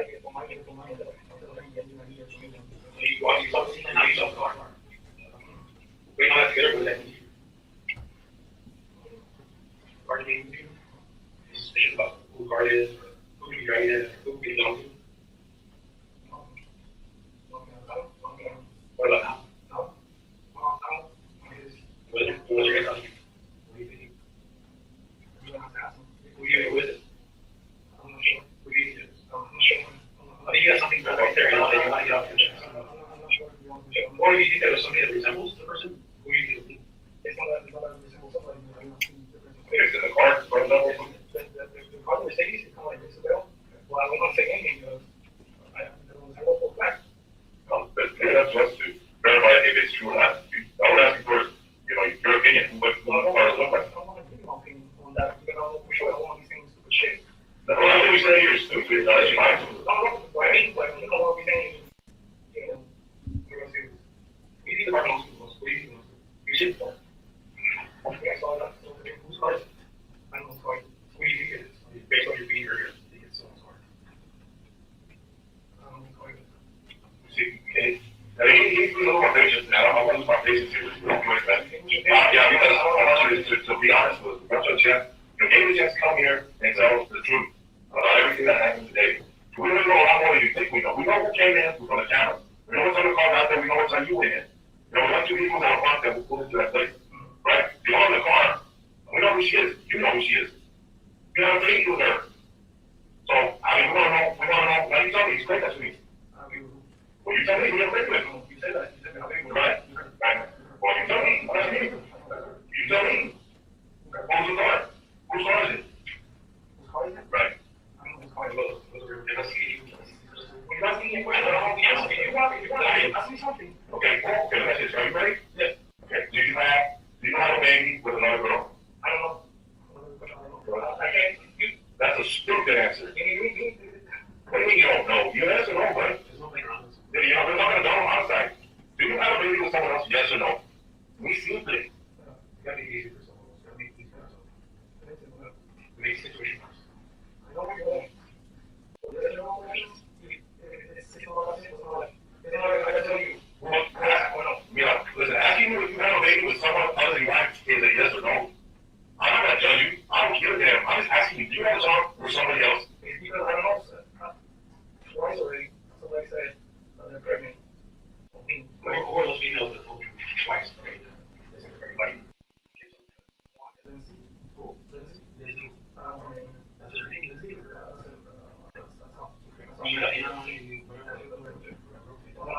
How old is she? 24. Better? And the other one was Chris. Chris what?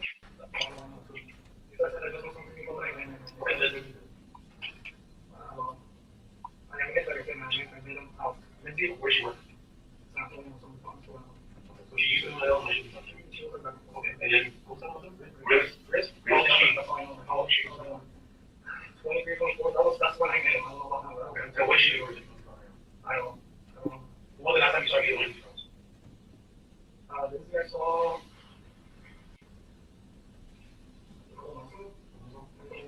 Okay, what was that year? Just a street somewhere? Are you here to be that person? What about the second one? About the second?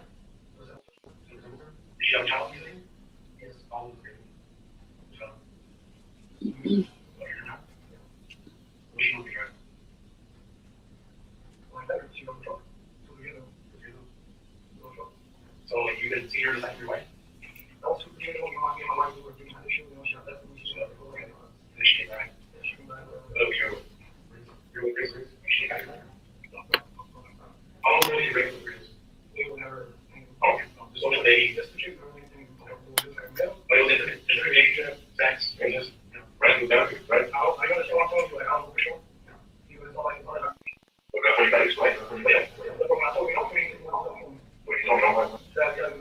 You told me already, yes or no? What is a yes or no question? It's not a yes or no question because it's like, well, you're still trying to play me by saying maybe. Even though all that you have to do, you know, I'm explaining it like you're a grown man. I'm explaining it to you. So, I know that your answer is maybe, right? You don't know, you possibly have a kid with Lindsay and maybe with Chris. No. They want to answer that. Yeah, exactly. they said, I can tell you right now. And the answer is no. You don't think that way. I don't know. That's just, I don't know. You don't know. I don't know. That's the answer. I don't know. When was the last time you saw Grizz? 2-3 weeks ago. 2 weeks ago? 2-4 weeks ago, yeah. So you guys kind of still carrying on a little relationship? We started talking. What's up? Trying to ask you, what's your cell phone?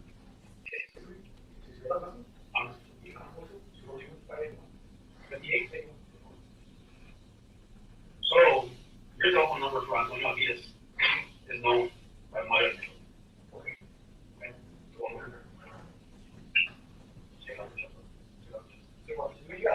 You're the victim's mother who's grieving beyond any you can imagine right now. Say that you're able this and you're going to say you're correct. Yeah, that's true. So we know the data is that person.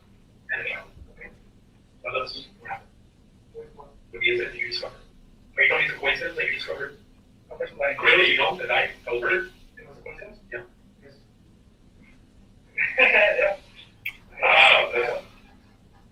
Is there anything else to show for yours? What? Like I was telling you, not really anything story. Alright. So my impression is listening goes and I know that's how why you probably go this word or busy? I don't know because I didn't think it was you. I'm talking like at the moment. You know, that's what you guys are wondering, like how come you gotta be the person or whatever. You know, I didn't have reading. I didn't have to. It was personal. It was me and that when we showed it. I was like, So y'all went together? Y'all discovered the body together? yes. Okay, so right, and then you were able to report out that you were by yourself. Right, it was like 10 seconds, 15 seconds, maybe about why you getting what are you gonna do? You're gonna be discovered. Oh, like you guys need to stop playing like the little one like little tricks. We're asking you. You're the one that's not telling us the truth. You think that all of this stuff is coincidence? You're the business found there, you're the one that finds her, and then what happened was found right across the road, right? We were told that you were supposed to be in the park. I was supposed to be shit, no one. I saw so everyone is lying about that. Last time I talked to her, what's about? I got a people. Check your phone, man. Oh, then I'm gonna check your question. No, it's like anything I'm gonna check too. Stop thinking about moving, stop thinking about any potential moves. It's not, if you make yourself fucking guilty of this little game, if you fucking think I'm fucking guilty, then why are you fucking talking to me then? Because you want to give an opportunity to talk. Why are you fucking shit then? Because you're How not are you fucking shit? That's what we're doing. That's what we're doing. It's not fucking God. you're not fucking dissing me. Oh, you're gonna be getting there with street guys over there. Hey, you're mad? Or you think we're shit? Man up. Roll some guns, man. Tell us what happened. You didn't know the damn thing. You want behind, you see that behind there, and it just happens to be going to go make that relationship with it? You just saw her 2 or 3 weeks ago. And so what? You still love her. Yes, I don't. Right. Just like I talked to my Right. But if you're saying anything because of that, You're saying that it's something. I believe you did. I believe you did. all right, Bruce. I mean, this thing about us, it's not about you. You know, the victims are gone. They're gone. More lots away. Right now,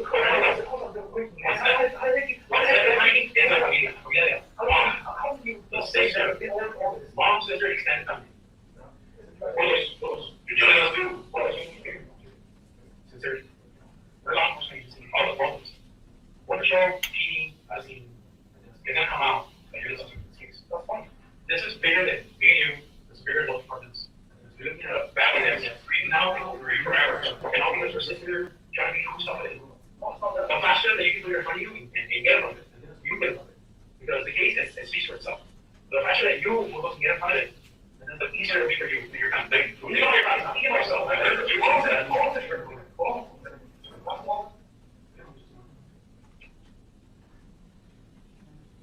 That's what I want.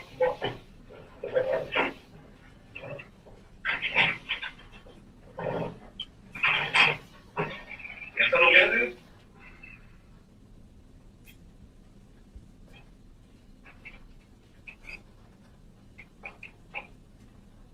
Oye, immediate family. Your immediate family here, we're back in Puerto Rico. How many kids are there? Right?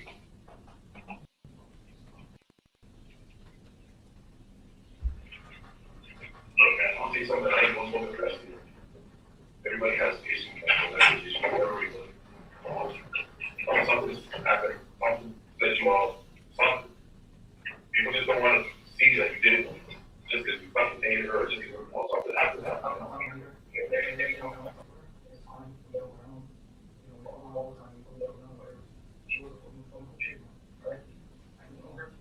She did tell me that she I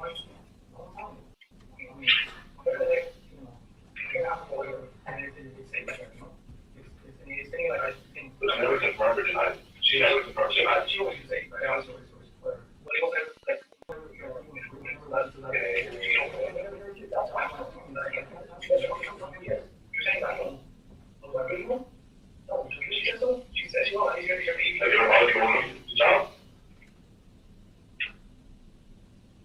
you never? Why? Just because you were afraid that it might be? I mean, you're not gonna, you guys want to know what, but you need to know what. I mean, if someone says, hey, you know what, I'm gonna have to pay, and even though I don't really care about that person, I'm gonna man up and take your money, but yeah, I'll take that, because that's what you need. I'm gonna visit to see. A long time ago, I was like, you're going to have to all right now. You're 27. So you were in denial, right?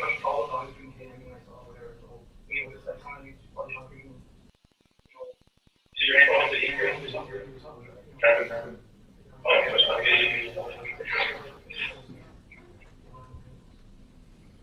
I mean, like I said, I don't know all that.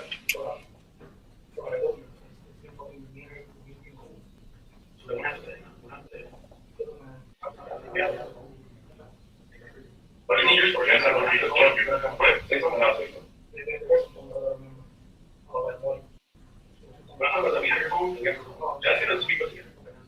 That's fine. Her family saying that she was doing it. They know, it had to be what it is.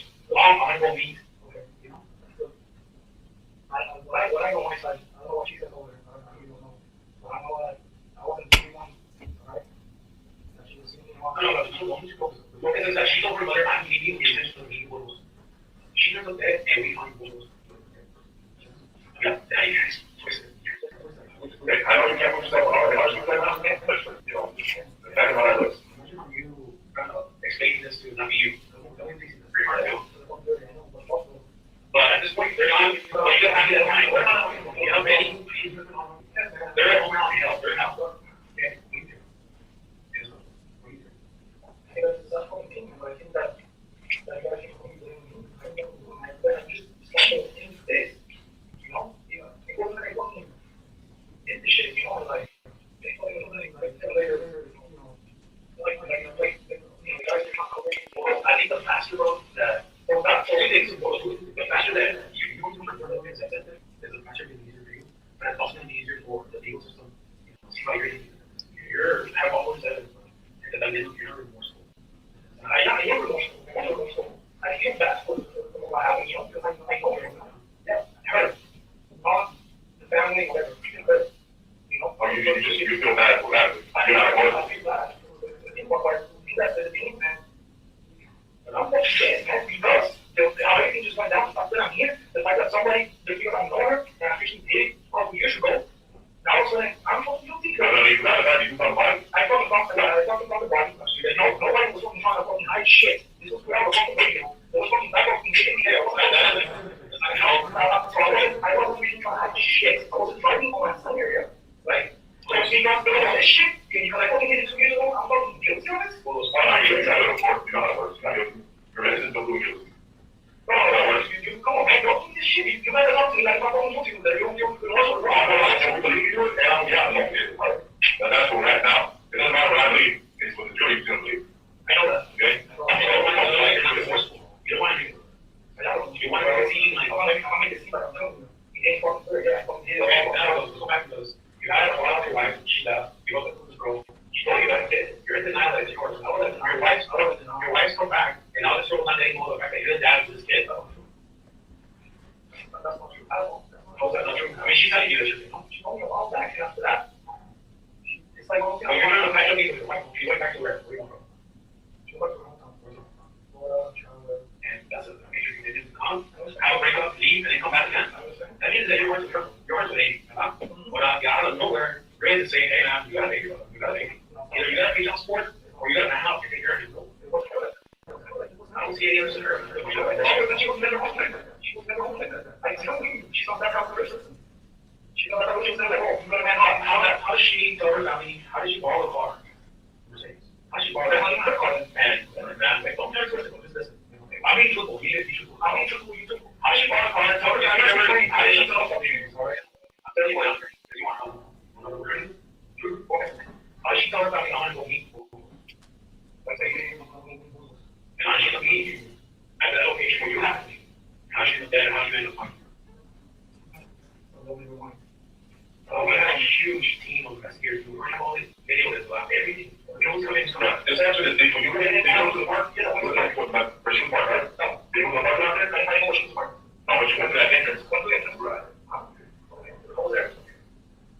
Okay, so the car was there when you got there. Okay, we go over there. You want to change? Okay. And went. You turn around for the one. I don't want to go, right? Right up. You want to see the federal park? Yeah, one more. Yeah, right. Turn. Going, right? Came out. The same way I came, you came out. Hold on.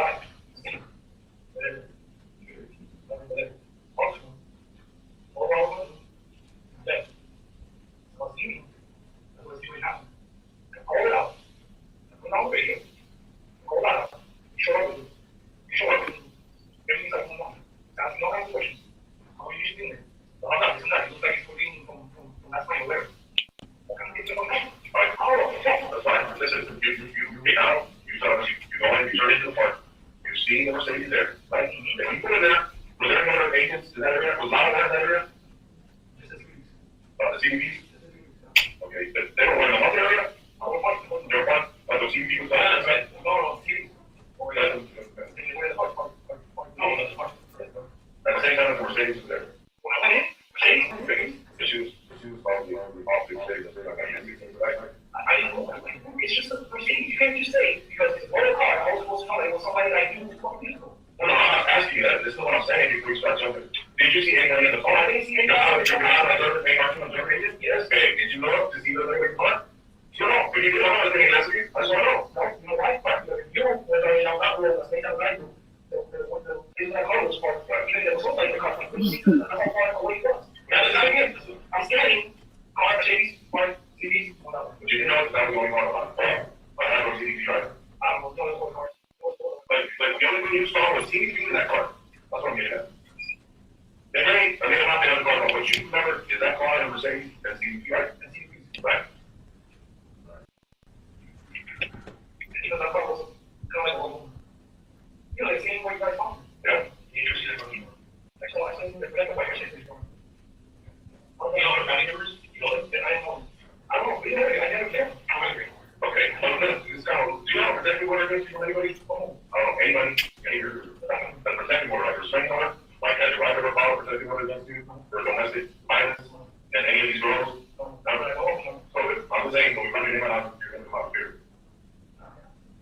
Any other question? Well, because if you do have protective order, you should know. They saw you in the form, you can't be within 1,000 feet from the girl, you can't be near the girl. That's never happened to me. I don't think you can only test that on here. No, that was not a joke. Not yet. I guess so. Not yet. We're being pretty honest. Okay, what I think they actually did. I can't tell you this yet. You're just saying. The detention will be higher until we figure out, if we got anything like that. I'm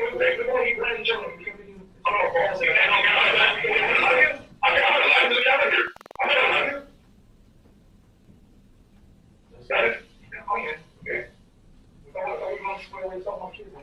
We just want to send out the call because you're right. It should be okay, but there's nothing to work on. Is there any way that you can call her and let her know what happened? That's what you want. I mean, I want to say we're going to call. We got to get out. You can't hold it down. I was thinking about what fucking said like I want to radio. I ain't do shit, man. I don't fucking do shit. I got nothing wrong against this shit. That's why I'm man. That's why I know shit. Anything protective order or whatever against me. Any fucking thing against me. It's fucking cool. So what if you we beat it all better, right? We start doing it for all our fucking time. It's been a long time. And we show you fucking friends. What's your number? Something number? I don't know. Is that yours? It's calling the radio or you call your radio? Yeah, well, so what? I don't know. They don't have issues that day. You don't know how to radio. Alright, that's something that we're going to do. I don't make questions. I don't say that I can show you anything that I know. So we're going to talk. We're not going to talk. I think that I don't need to set the back row that it's not major business. It's not.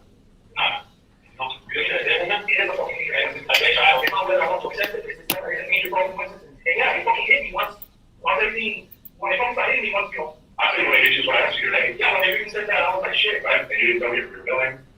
But then, yeah, and I was like, but then I wasn't still sure, because I told you, I cannot possibly ID what I'm not asking you to tell you. I'm not asking you to say, we're telling you that that's her. So that we come across, of course, being the detectives that we are, we look into her background, right? Who she was dating, who she was.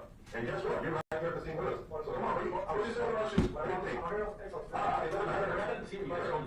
What? No, I asked him, on the radio, they kept saying that his name was, Anthony Burgos, right? On the radio, but I asked him, and he said, Burgos. So I said, what's your name? He said, Burgos. And then he heard them say, Rick, he's got a middle name of Anthony, and I asked him, what's your name? He said, Anthony Burgos. So he left out the middle name and Aviles, which is what they know you by, Anthony Aviles. No, you forgot to ask me.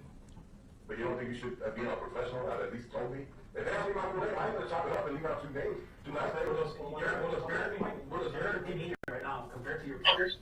Your partners in years, we're not all because we're all here. Or is nothing but 100% longer.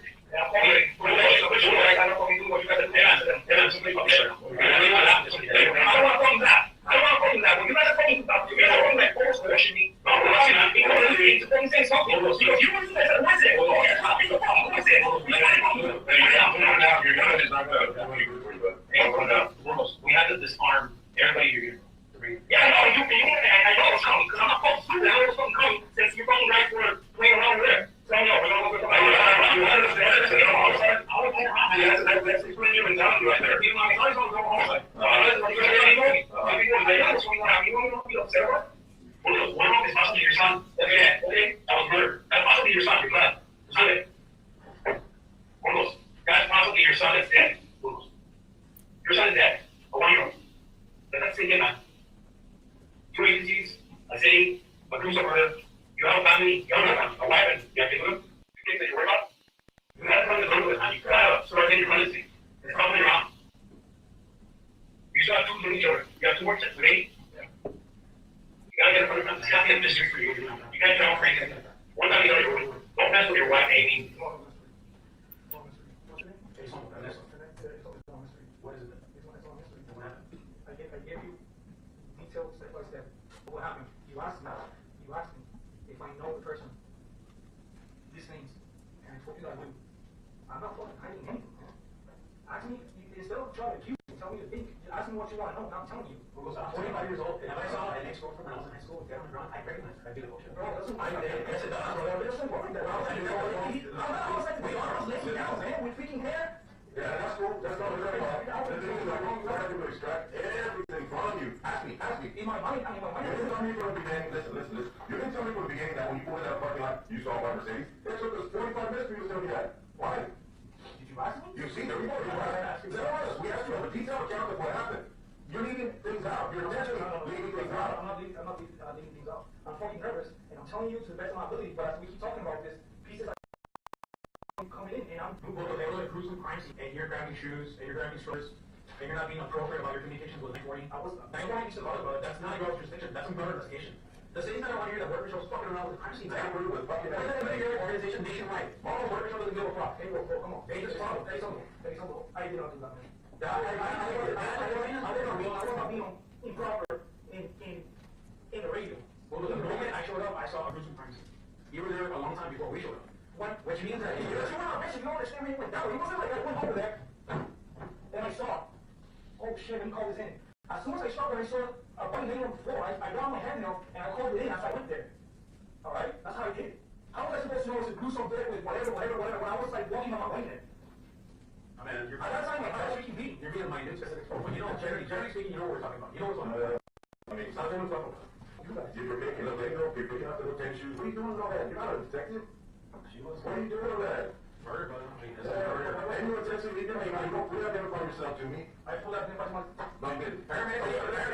This just happened, man. That is a bite. Ray Garcia, whatever his name is. Ray Garcia, I only identify myself with him. With my driver's license. That's not a problem. I wasn't trying to hide names or anything. But yeah, I'm doing that and stop fucking saying shit. And you know what? I can go for it. The way you guys are treating me, which I don't understand. I really don't understand. How are you treating me? Like I'm fucking making things up. Like saying that was wrong on the radio. Some things don't make sense, so we gotta get clear. That's right. This is not some misdemeanor. This is serious. Okay, let's start fucking things up.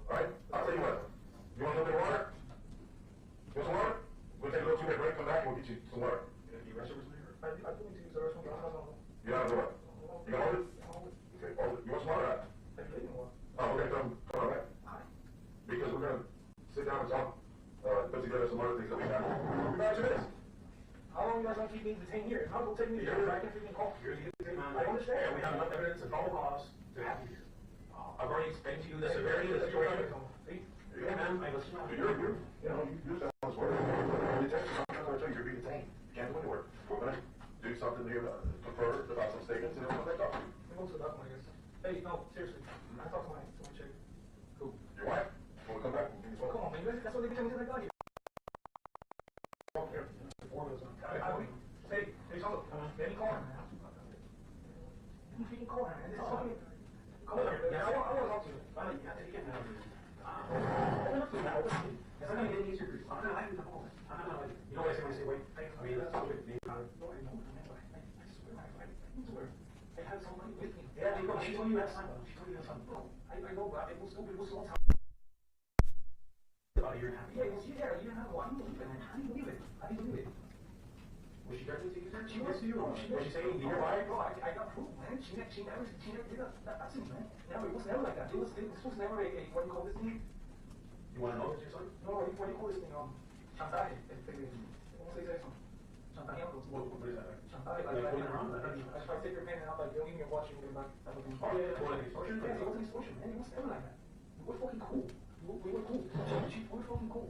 She lives around mine somewhere, and she frequents that part all the fucking time. Where she lives? She used to live. Is your house in front? I've seen her house, yes. I have been inside her house. Have you been by her house? I dream by her house. There's gonna be witnesses, being a neighbor, that he had that meeting. Yes, yes, I dream by her house. Okay, I dream by her. Where does he have a Amy? And it's what you're getting. Oh, don't worry about that. Don't give me time. Oh, so yeah, what do you think about it, man? I'm just trying to remind you, that's your family. I'm not telling you what What's this supposed to be? Only say, I already told you. I'm not telling you how to do it. How much more do you want to say? I don't want to prove about bullshit, but I'm already putting through fucking bullshit by this whole fucking situation. I can freaking easily show you guys that me and her were fucking cool. I never had an issue with her. How you show me your phone? Yes. Give me consent. Oh, I'll show you. I'll give you fucking shit. What kind of phone? I mean, we have it, but I'm saying what kind of phone? I'm not going to use consent to go to my phone because they're going to look at everything else. Oh, yeah, we have to. I know that. But the things important to this case concerning, is there anything that will prove that you didn't do it? Of course. Well, you might want to use it, no? I mean, What do you mean? is there anything that will prove that you didn't do this crime? Of course not. Okay, well, is there anything that will prove it? Of course not. I didn't do it. I know, but that's my question. My question is there anything that will prove that you didn't do it? It was No, there's in my phone. There's proof that I never. There was never any call. okay. Well, is that my relationship phone records prove that you spoke today? Today? Yes. And what was the discussion you had? Oh, I'm sick with it. Yeah, well, it's not back to you. No. Why are you on the single location? There's nothing wrong. I just asked you. Is there your phone in your phone? Did you call each other this morning? No. You guys can check. How you guys will? No, I didn't talk to. I didn't text her today. Talked to her weeks ago. I can't tell you this feeling. All right. I'm telling you the truth. I know you're gonna find out. I know you're gonna put you through now, shit.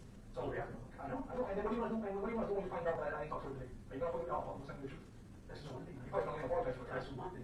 Why should I apologize? There's two people. No. Yeah, I know. What else is possibly your son? Okay, so tell me something. Are you accusing me? Are you saying I did it? We have our own custody. My partner's been telling you that he did it too. He's been telling me. I'm telling you guys, it's not funny. How is all this going to be lined up? She lives by that fucking park. She goes there all the time, man. Look. I mean, you know what? Because this is irrelevant to the stuff, man. It's irrelevant, but she has her own issues with all the people, man. Man, that's probably your son. You're there. That dead boy is there. That dead child is your son. It's going to be your son. She said you could hear some people. She's got one son. She told me one time. And this is stupid. But I'm just telling you so you don't think that I'm like the bad guy here. Do you think it's yours or no? No sé, no sé. Do you think there's a chance? Puede ser, pues sí. Do you want to know if it's yours or not? It's your son. No, it's your son. Although you didn't know the child, it could be that's your son. You want to know if it's yours or not?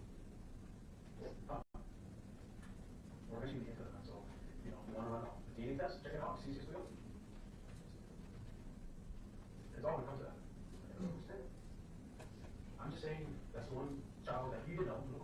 That's still your child. Based on what she's telling you, and based on the family saying she's willing to talk to you.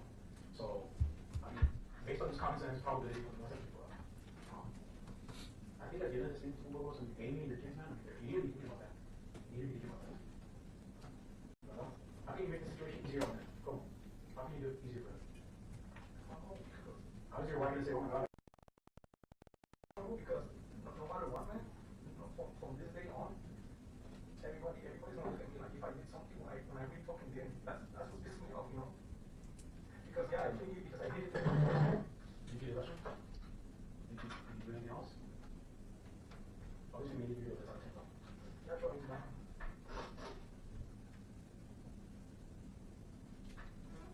How much longer are you guys gonna have to be detained before you guys? It's gonna be a while, man. It's a lengthy investigation. A lot of people talking to a lot of evidence, family members of Fernand, a lot of stuff. There's just so does that mean that I'm gonna be here? You're gonna be here for a while, yeah. For days? No, it isn't. No. We're on the phone with the prosecutor and all that stuff. We're here to figure out what's right, what's wrong, what we have. And the fact that you're kind of dancing around it, you know, it's up to you the way you want to play it. We're not dancing around. I mean, you know, based on the information that we have and how it looks, you know, it just depends on how you want to handle it. It just depends on how truthful you want to be with yourself, you know, how serious the situation is. You know, the person that was discovered by you while you're on duty is someone that you know. The second victim happens to be, in all high probability, happens to be your son. And that's not even your family. Your family is home. So, do you try to explain that to, okay, how do you think they're going to perceive it? They're going to perceive it. There's no way that he was going to let this girl ruin his family. Again, you're going to have a second opportunity with Amy. She came back to Texas to be with you, no? I mean, I'm not saying all, but how else can you explain it? The lady, my relationship with her was never like that. She was her. She was never going to be a one. And you know, I don't know. She was never. I don't know. She's gone. You don't tell me ever. Well, that's your side. It was never like that. It was never like that. You can ask your fucking sister, her mom. She ever said, like, I'm fuck this guy up. No, it was never like that. Well, that's so to be, we're going to find out how she felt about you. Because if it turns out that that's not another thing here. She was just determined to make him be responsible to be a dad. She can't make you either. You know, financially, child support. That was fine with me. That was always fine with me. Did you ever say that? Did you ever ask her for money? She said, hey, child support. At least give me money to pay the kid. No. She didn't go through the process to verify if it was mine. She told you were going to go through the process? No, that's always my mind. Well, you just said you guys were going to go through the process to verify. Sorry, I'm sorry. I'm not you said you guys. Oh, you said you guys. I'm sorry. I said you said that we're going to go through the process to verify. Yeah. That was what I thought. And he said that was she knew that you wanted to do that? Yeah. And you told her. You said, hey, let's find out. When did that happen? I remember it was a while back. I said, it would be cool forever. Why didn't you just do it? You know, hey, find out. Because it's like appointment and things and all kinds of shit. Did you tell your wife, Amy, does she know that you possibly have someone in? I was waiting until it was, I guess, or no before I said it. Okay, so she doesn't know? No. So we go ask her, she's going to say no, sir. Yeah, she's not know. Okay. Your children are about the same age as this baby? No. How old are your children? Older. How old are they? 10, 4, 11, 5, 10, 4. Let's keep those. The 10-year-old, I don't know what's up, but the other one doesn't know. 10 is a boy or girl? Both boys. Both boys. How do you want them to handle this, man? Like I told you, no matter what happens, if there is humble, it's like we should know your call. Once you're that guy taking 50 years, you will always be that guy for 50 years. Oh, we can't forget that. So it doesn't matter, once you guys freaking realize that I didn't do shit, it doesn't matter, man. I don't think we're at the point where people are gonna fucking look down on me. But I don't think we're at the point where they're gonna suspect. I think they're at the point where it's like, you can't be remorseful enough, you know, to be honest, with the community, Border Patrol, PD, City of Laredo, with her family, bro. Que ahorita están in their hell, man. Is that your concern, you know, que están subiendo? I'm not that person. You're not that person, man. Because of the circumstances and the fact that I know her and the things that what happened, that doesn't mean that I did it. And that's fine, because I'm pretty sure in the course of your guys' investigation, you're going to see all the other sides of that, you know, that you guys don't know. You want me to do a DNA swab so you can check to see, give me consent to do that so you can see? So you're going to make me do everything forcefully. Get a warrant so we can get your DNA swab, get a warrant so you can go on your phone. I told you I'll show you my phone. Well, I mean, I'm asking for consent. I'll be honest with you. I don't want you to show it to me. I want consent so I can go into it and I can study and research it. That's what I want. And without everything, brother. Everything. No, let me leave. Not let me leave. It's 2 dead people. I need to see everything. So you want to? I'm gonna. You know, have you seen the white text line and the picture? Is that even important? Yes, it is. Brother, we have 2. You said we had 2 dead people. Pero eso no fui yo, ¿entiendes? This could be your son, man. It could be, but that, and if it is, believe me, he fucking pays me. But I'm not gonna fucking sit here and take a fucking blame for something I did not fucking do. And let me fucking tell you something. That's what he said, no? Let me tell you fucking something. Can you say that's her? No, I can't tell you that's her. I can't not tell you. So that's mother and child right there. Yes. They're gone. And he's likely your son. And you just thinking about yourself, kind of thing? No, I'm not. I can't imagine being in your position, boss. I didn't do it wrong. I can't imagine, man. Just trying to, I don't know, for you to kind of help yourself, man. You know? I mean, what happened to her, man? What happened to her? You tell me, man. You tell me. No, what happened to her? I cannot go this way. You come this way. I think both of us have been there all day. Me and you've been there all day, and we've seen the same thing. We know it exists. We know what we've learned. You've been present. You know. Yeah, although when I show up to the scene, I know what happened to her. That's why I'm not asking you. You guys already know the investigation. What happened to her? Just tell me what happened to her. I mean, it's a violent crime, man. It's your ass or what? Come on, man, put your hands. Come on. See, you need to put your hands, you know? Come on. I've been very generous with you. I've been patient a while. I understand that, but you're talking about that personality, right? And we're still with the family. We're still at the house. We're having to answer their desperate pleas to hopefully tell them, like we said, they want to hear, well, we can't tell them that because we know for a fact, So, seeing what we've seen, which is the mother, the sister, the family, them screaming in agony, you know what I'm saying, and then you're here saying somebody beat her ass. Because you refuse to tell me what happened to her because you think that I fucking know, and that fucking offends me. All I'm saying is show some respect, man. It's a dead person. And a mother and a child. Alright, look, I'm sorry, right? In the riverbanks of San Laredo, near a popular family location. I'm sorry, right? It's just too much, man. It is a lot, man. The way that you guys are treating is, We're just asking questions. I know, but come on. You know, if fuera de sido Amy and your kids, you would be all over us. Hurry up, get some answers, catch them, what's going on? Así es la cosa. Yo sé, pero you guys are not asking any questions. You guys are me están como que. What question? What do you want to ask? What do you want to ask? Anything you have asked me, I told you to the best of my knowledge. Yes, I forgot a detail about whatever. Me vino, y te lo dije, ¿me entiendes? Yo dije. So you want City Laredo Police Department and United States Border Patrol to start looking for a suspect? You want us to start looking for somebody? Really? Based on what we know right now, you want us to stop what we're doing and turn our attention away from you and go somewhere else? No, I don't want you guys to do that. No, but that only a rational person can say that. I mean, do you want us to stop what we're doing and go somewhere else? No, I want you guys to do your job. And you want us to let you go? No, I want to clear my name. I want to clear my name from wrongdoing. That's what I want. That's what I want. Someone fui yo. Okay, well, I was with someone else. ¿Me entiendes? This person, you can't even ask about him. He has freaking experience, man. This wasn't like I did it. ¿Me entiendes? And I freaking went like, hey, come over here. Come on, bro. What you doing? Anyway, what the fuck you made me say your way, man? Why? Fuck you. Man, I was something that looks like that, man. That was something that looks like that, bro. And this could be your son. I'm trying to be patient, bro. When I see something like that, we see a lot of shit. You see it too, man. You're a veteran, and you see a lot of dead people in how they get up piece of corazón, bro, because we're family. We're human beings, man. We're fucking human beings. And sometimes people make fun of cops. Hey, you guys are laughing at the crime scene. We're not laughing at dead people, man. We're laughing because the shit we gotta take it home with us. And I'm here at this scene, bro, and I'm having to look at this little boy. My son owns shoes like that, bro. I literally bought my son some shoes like that. It's a mismo tamaño. Every time I see this picture, I'm picturing my son. But it happens to be your son, bro. Why are you fucking with me, bro?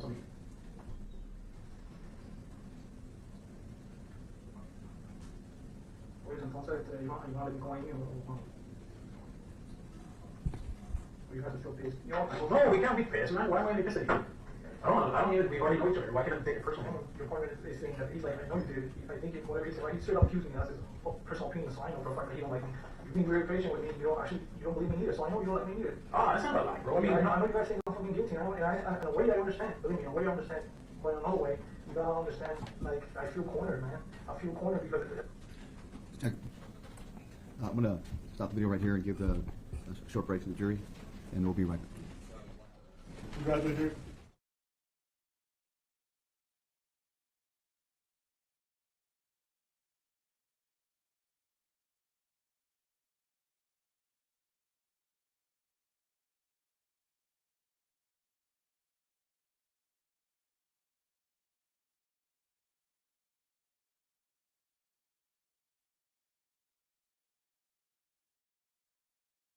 like, you've been very patient with me. You don't believe me either, so I know you don't like me either. That's not a I mean, I know you guys say nothing, and in a way I understand. In a way I understand, but in another way, you gotta understand. Like, I feel cornered, man. I feel cornered because. I'm going to stop the video right here and give a short break to the jury, and we'll be right back. Congratulations.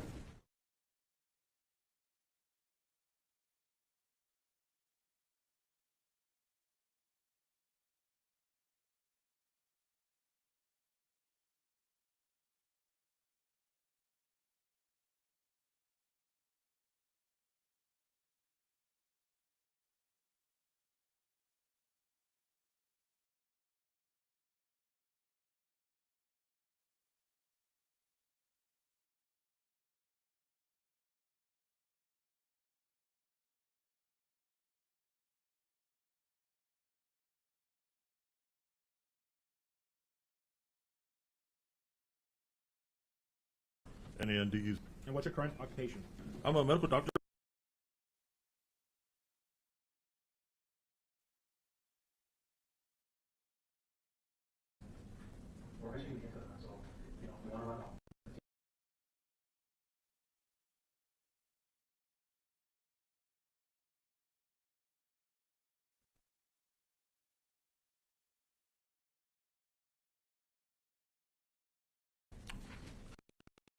I graduated from Del Mar College, University of Texas in Austin. I completed medical school, University of Texas Health Science Center in 1989, San Antonio, Texas. 1990, I completed a hospital internship in Philadelphia, Frankfurt Hospital. It was working 6 months with patients with medical problems, 6 months with patients with surgical problems. It was a rotating internship.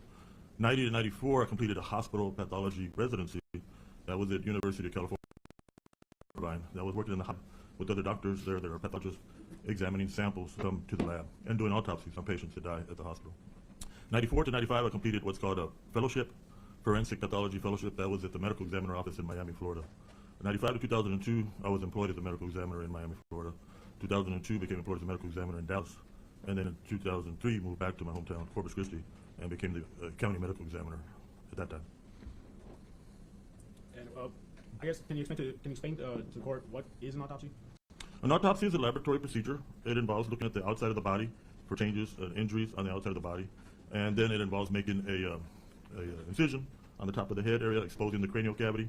It involves making a Y incision on the chest and the abdomen, exposing the chest cavity and the abdominal cavity. And then the organs cavity and the chest cavity and abdominal cavity are all examined. They're removed, they're weighed, they're looked at for disease or for trauma. And then samples can be collected for drug testing also. And a report is completed, a autopsy report, and it lists the findings and the opinion as far as of those findings, interpreting the cause of death and manner of death. And how many autopsies have you performed throughout your career? Probably about 8,000. Your Honor, may I approach the witness real quick? You may. So I'm showing you what's been marked as State's Exhibit 528 and 529. Do you recognize these documents?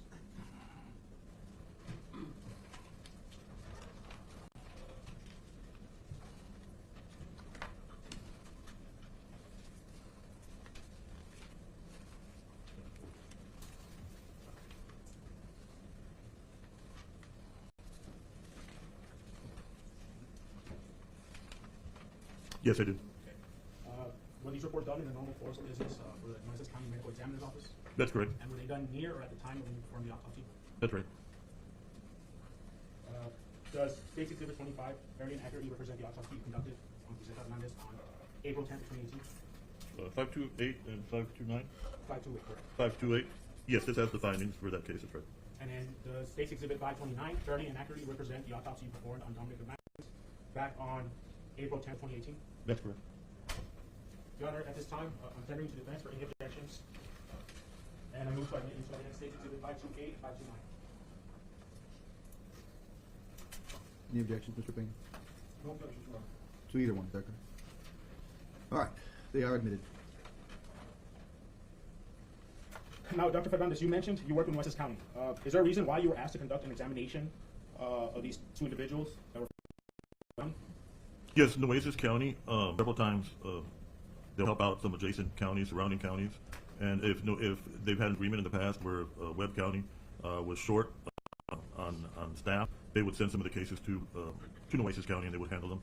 They handle that, and they also handle other cases from other counties that don't have an autopsy facility or medical examiner office. And what procedures, if any, were taken when it came to transporting the bodies from one county to the next? Each of the cases, it comes in with an order or authorization for that case to be autopsied. And then once the case is brought in, it's assigned a case number that's unique for that case and it's only used for that case. And what anything did you do when you first received the bodies? It was external examination, noted to look at the surface of the body. And then there was identifying marks and scars that were noted. And then there was evidence of injury that was noted. And then an internal examination completed. So, I guess, I'm requesting the court's permission to publish State's Exhibit 528. Go ahead. Doctor, that screen on? I see the screen in front of me, Judge. Thank you, sir.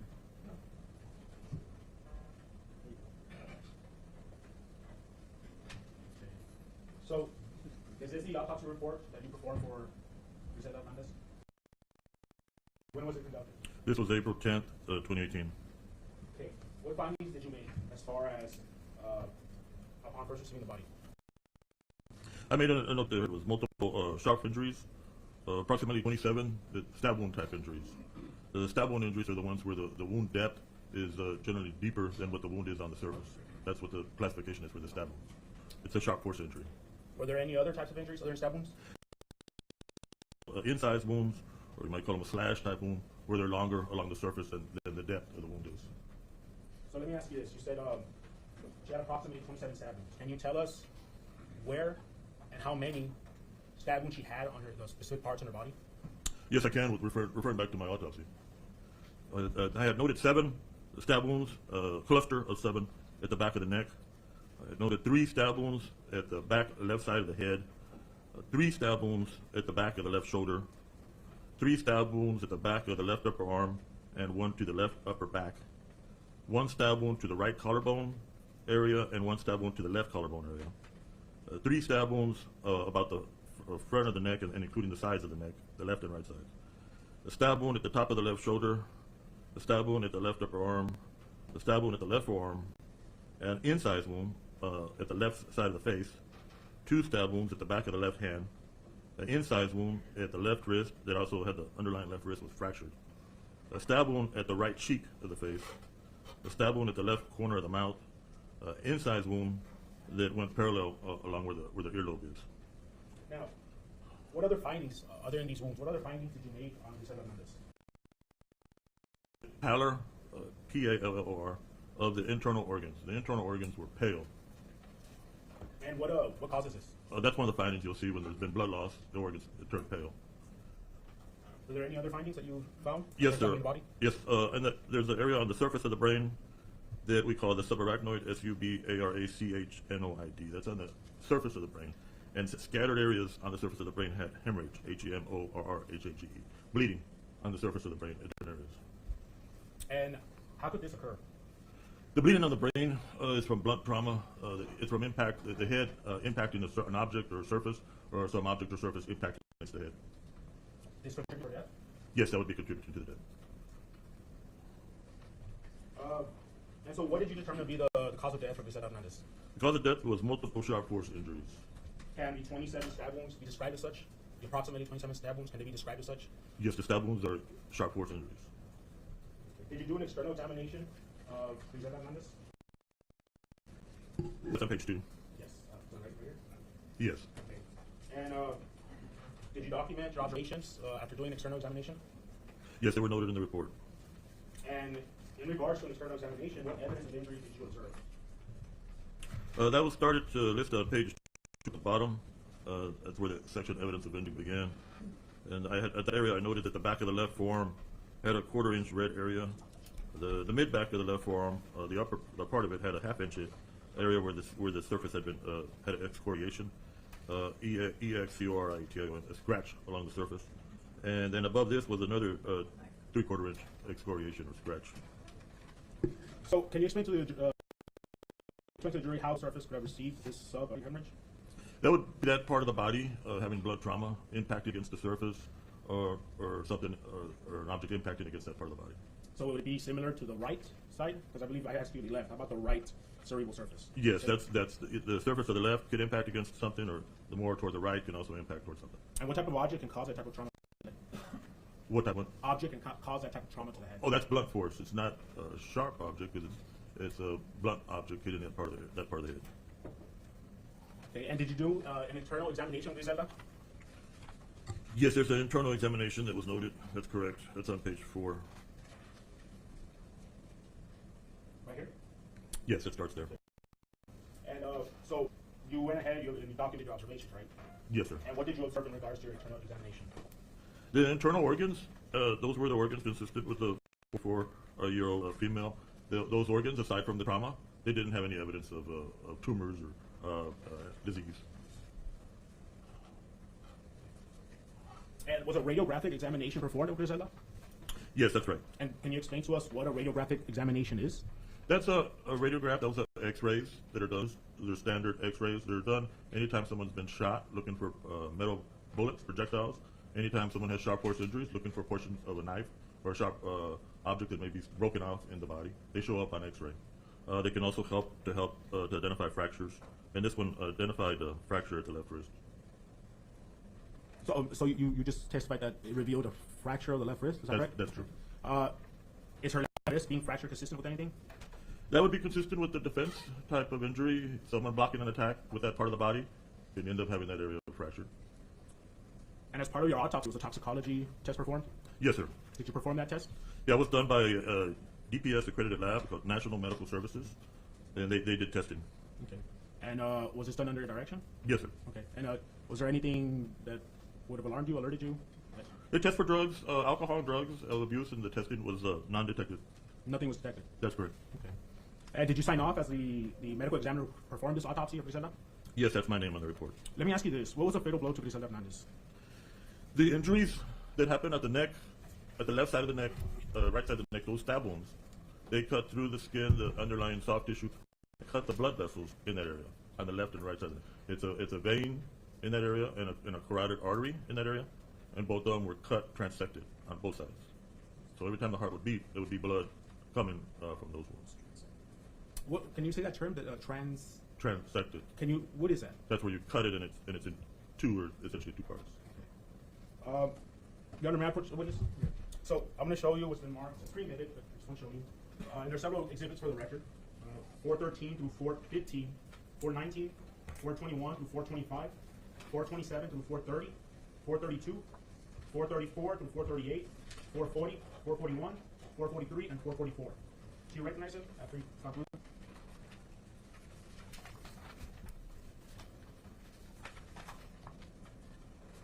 Without saying anything, just do you recognize it?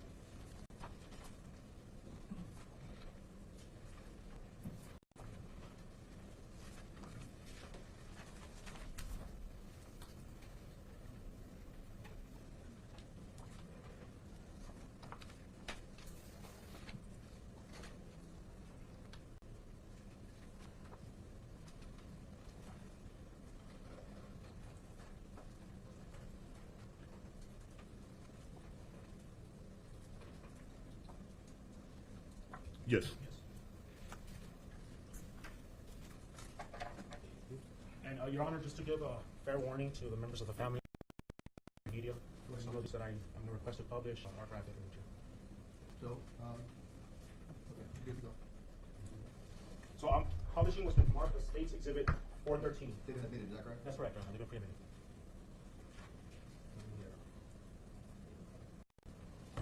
Did you take this photograph? Yes, that's correct. After conducting your autopsy, what do you observe here in State's Exhibit 413? This is a photograph that shows the back surface of the body, and there is some red discoloration at the right hand side of the photograph. That's where blood is what we call avidity. Blood is settling on the back part of the body. After a person dies, blood tends to settle in the back. The lower part of the back generally gets that avidity. The back of the head, you start to see there's an injury there. The stab wound. It's not well seen on this one, but you can start to see that there's some injury at the back of the neck. Okay. I'm now showing what's been marked as State's Exhibit 414. Can you can you tell us what's depicted on this photograph on State's Exhibit 414? Yes, this is a photograph that shows the front surface of the body. You see some of the face with the injuries, sharp force injuries to the left side of the face, the left corner of the mouth, and also at the left wrist or left hand and left upper arm. You start to see some of the injuries.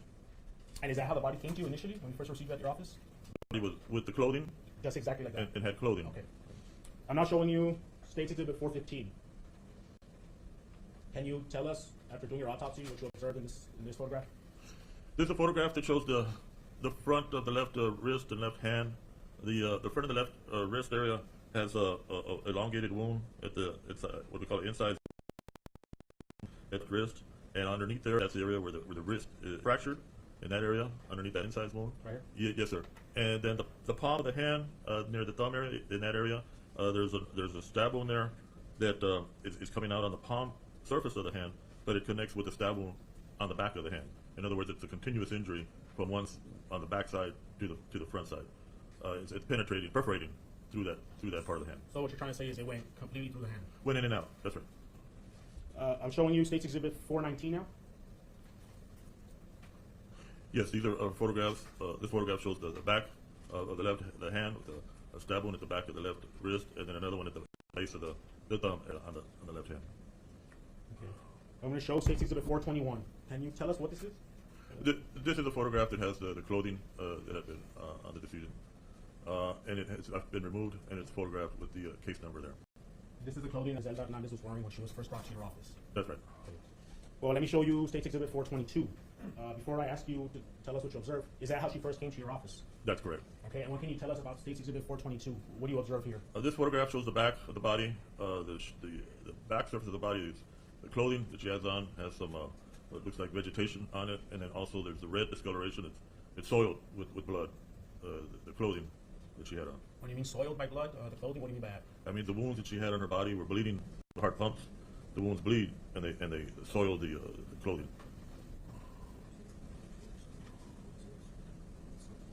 Would you say it was soaked? This clothing, yes, it was. It's a type that has a significant amount of blood on it. Okay. Showing you State's Exhibit 423. What do you observe here after doing your autopsy? This is the front of the body, showing the lower leg area and the upper leg area, showing that it has some soiling also. By soiling, you mean this area right here and up here? Yes, the discolored areas. That's right. I'm showing you State's Exhibit 424 now. What can you tell? What do you observe in this photograph? This is a photograph that shows the upper part of the body. That shows the surface of the body has areas where there's been blood that's been deposited on the skin surface and also on the clothing. May I ask why are her bags and these are brown paper bags? The cases that come to the office, several times they come to the office and the law enforcement might request fingernail swabs or nail clippings, and so they'll bag their hands prior to that being done. I'm showing you State's Exhibit 425 now. What do you see right here? What can you tell us as far as what you observed here? This is a photograph that shows the right side of the face, more toward the right ear area, and you see the area where there's separation there between where the ear is attached to the face. That part of the ear has become detached from the right side of the face because of that slash wound at that location has separated it. I'm showing you what's been marked as State's Exhibit 427. What do you observe here in this photograph? This is a photograph that shows the ruler at the center of the photograph. Above the ruler, toward the center front of the neck, slightly toward the right side. That's the one on the left, and then there's one on the right, and then there's one in the center. These are wounds of the neck area that injure the underlying blood vessels on the right side of the neck and the left side of the neck. What does that mean? There's trauma to those vessels. They're cut, and those are vital areas. Those would be the type of injuries that are fatal. And is this an incise wound or is that a stab wound? These are stab wounds at the front of the neck or toward the right side of the neck, and stab wound at the left side of the neck. I'm showing you what's been marked as State's Exhibit 428. What do you observe in this photograph? This is a photograph that shows the left corner of the mouth, shows the left face. The left corner of the mouth, there's a vertical stab wound, and then right at the left corner of the mouth, near the lower lip area, there's a smaller horizontal incise wound. Which one are you referring to? Is it this one? That's the larger one, and then there's the other one, the other way. Okay. Right. Let's see. It's at the corner of the ruler. Just follow the other corner. There, go upward. Up. There, to the left. Okay. I'm showing you what's been marked as State's Exhibit 429 now. What do you observe after doing your examination on State's Exhibit 429? This is a photograph that shows the left side of the face, the left cheek area that has a area where there's a vertical cut, a slash there at the left cheek. Would this be consistent with a slash, or excuse me, an incise wound or a stab wound? Yes, it would be consistent with the incise wound, left side of face. On my report.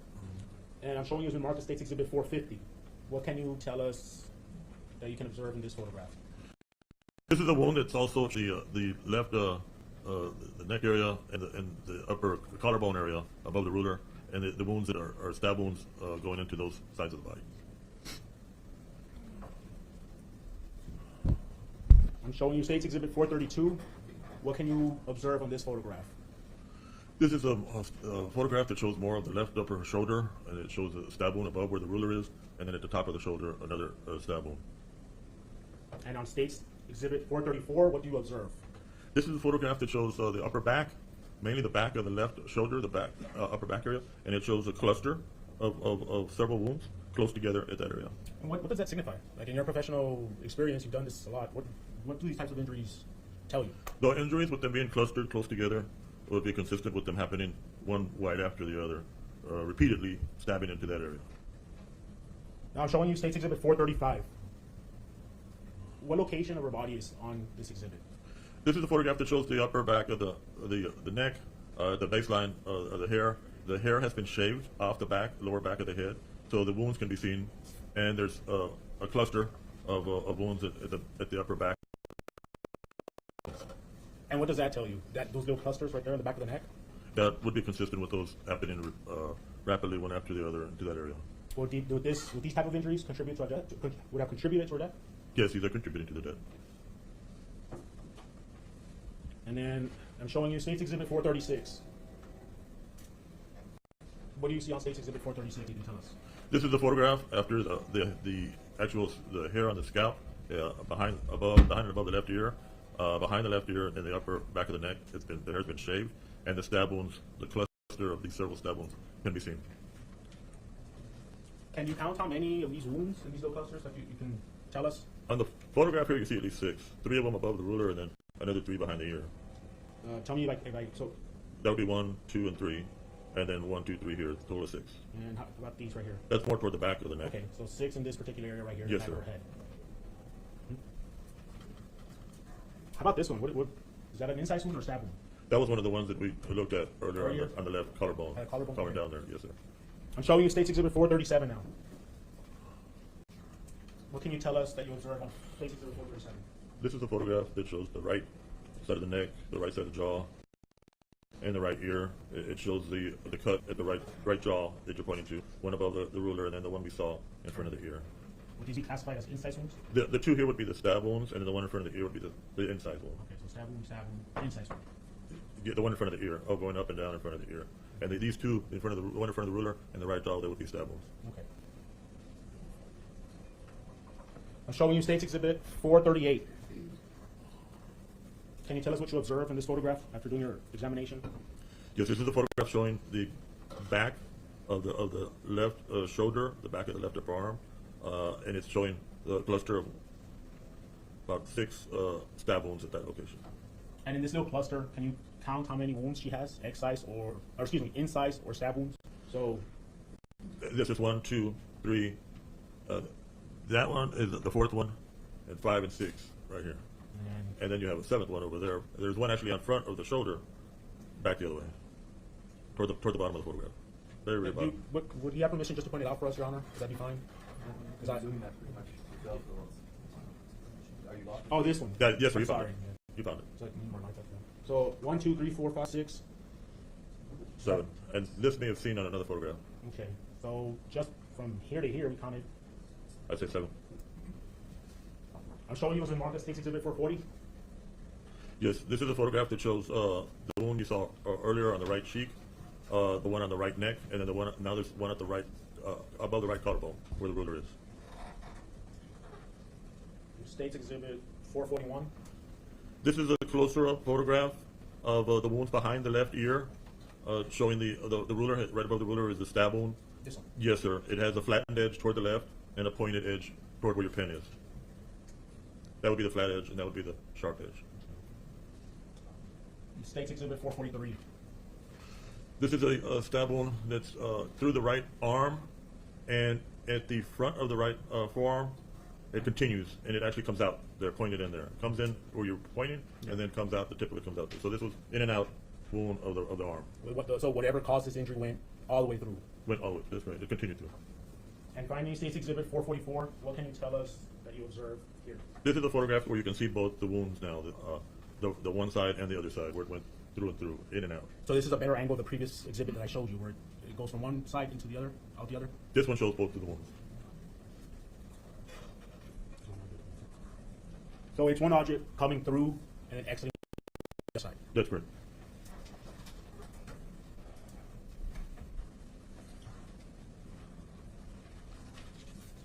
So I'm gonna go ahead now, and so I'm gonna go ahead and show you State's Exhibit 529. So this is your autopsy report pertaining to who? This is Dominic Hernandez. And when did you do this autopsy report? This was April 10th, 2018. So let me ask you this: what findings did you make? And then I guess you can tell us what findings you made, and then we can break it down. Yes, sir. I noted under findings there was abrasions. Those are scrapes. There's scrapes of abrasions on the back of the right hand. There was a stab wound injury at the left side of the neck that transected the blood vessels at that left side of the neck, the carotid vessels. There was a stab wound at the mid front of the chest that went up to the left collarbone and cut part of the collarbone. And then the internal organs, they had pallor, what we call generalized pallor. So real quick on that, you mentioned Grizelda had pallor of the internal organs, and then Dominic had generalized pallor. Is there a difference between the two? Bless you. They both had diffuse. This one that was just noted more pronounced. Okay. And what causes that? The blood volume in adults not the same as the blood volume. Bless you. The blood volume in an adult is not the same as the 1-year-old. The 1-year-old has a lot lower blood volume, and when the organs lost the blood, they're more pronounced as far as pale. The adult has 5 liters of blood. The child would have to be about 1 liter of blood. And approximately how many stab wounds did Dominic have after doing your autopsy? The stab wound was at the left neck area, and then the stab wound at the mid front of the chest. So 2 stab wounds? Those were the 2 that were noted. And can you show us on your body where they were located? The stab wound on the left side of the neck went through the left side of the neck where the carotid vessel is and the vein is, and then the stab wound at the chest was at the chest area. And then so what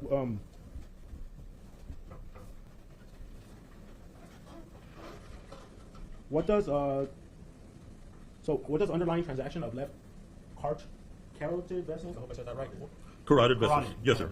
Can you explain to us what that is? When the stab wound goes through the body, it comes through the skin and the soft tissue, and then below that area are where the blood vessels.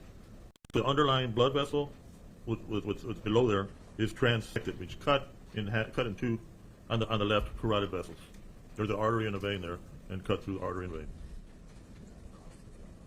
Was that the cause of his death? Yes, that's right. Do you know if the heart? The wound did not go into the chest cavity. It went into the soft tissue area and into the collarbone. Did not go to injure the heart. Didn't injure the lung. Didn't go into the cavity. So what you're trying to say is he missed the heart, or this person missed the heart. That wound did not injure the heart or lungs. And the stab wounds that Dominic sustained, how would you categorize them? How would you describe the stab wounds? Those are forceful injuries, and the neck injury is a fatal injury. Every time the heart would pump, the person would be losing blood from that area. And did you do an external examination of Dominic? Yes, sir. That's listed on page 2. Okay. And what can you tell us about this external examination? The child appeared healthy, well nourished, well developed, and those were the general external examination, general external findings. There was identified marks and scars noted, and then evidence of injury noted. Okay, so he was a healthy young boy then. That's correct. So let me ask you about that. You mentioned about that you observed some identifying marks and scars. What exactly did you observe? The front of the lower legs had some irregular scars. The outer surface of the left thigh had an area that was kind of what I described as nodule shaped, 3/4 inch. And then when that was examined further, it had bleeding underneath there. That was it looked like it already had aged and had been there prior to the injuries that happened that were resulting in the death. Would you know more or less how long prior? No, I couldn't give you the exact age of it. It could be consistent with days, but I couldn't tell you exactly how long. I'm showing you State's Exhibit 446. Are you familiar with this photograph? It's been Your Honor. So, a couple more questions before I get to this. Can you explain to the jury what a subcutaneous hematoma is? That's where you have the surface is the skin itself, and then when you look underneath the skin, you go to an area that's called subcutaneous, below the skin. Cutaneous would be skin, and subcutaneous would be below skin, and that's the area where the hematoma is. That's where the collection of blood would have been. And would you be able to explain to the jury how this subcutaneous hematoma could occur? There's an injury that happened to that part of the body. As far as how it came about, I couldn't tell you how it came about. Okay. I'm showing you what's marked as State's Exhibit 446. What can you tell us about this photograph, Doctor? Yes, there's a photograph of the left thigh showing the area where there's a nodule and some discoloration there. Does this photograph represent your observations that you just testified for here right now? That's true.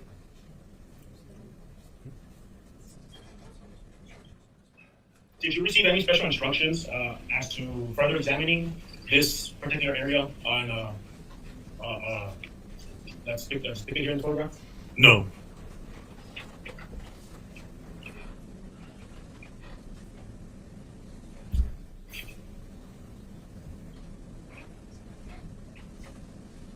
This is bad.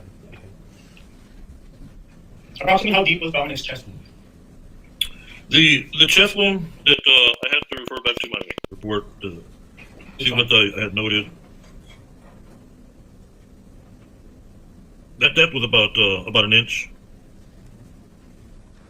And then, how deep was the wound to Dominic's neck? The wound to the neck area, that one was about a half inch to 3/4 inches. And again, you said that the fatal wound was a neck one, a neck injury. That's correct. Was it deep enough to cut the carotid? That's true. Move on. Did you do an internal examination, Dominic? Yes, that's listed on page 3. You flip to page 3. What can you tell us about his internal examination? Aside from the injuries that were noted in the pale organs, the organs were healthy and consistent with that for a child that age. So let me ask you this: as part of your autopsy, did you have to cut the stomach of Dominic?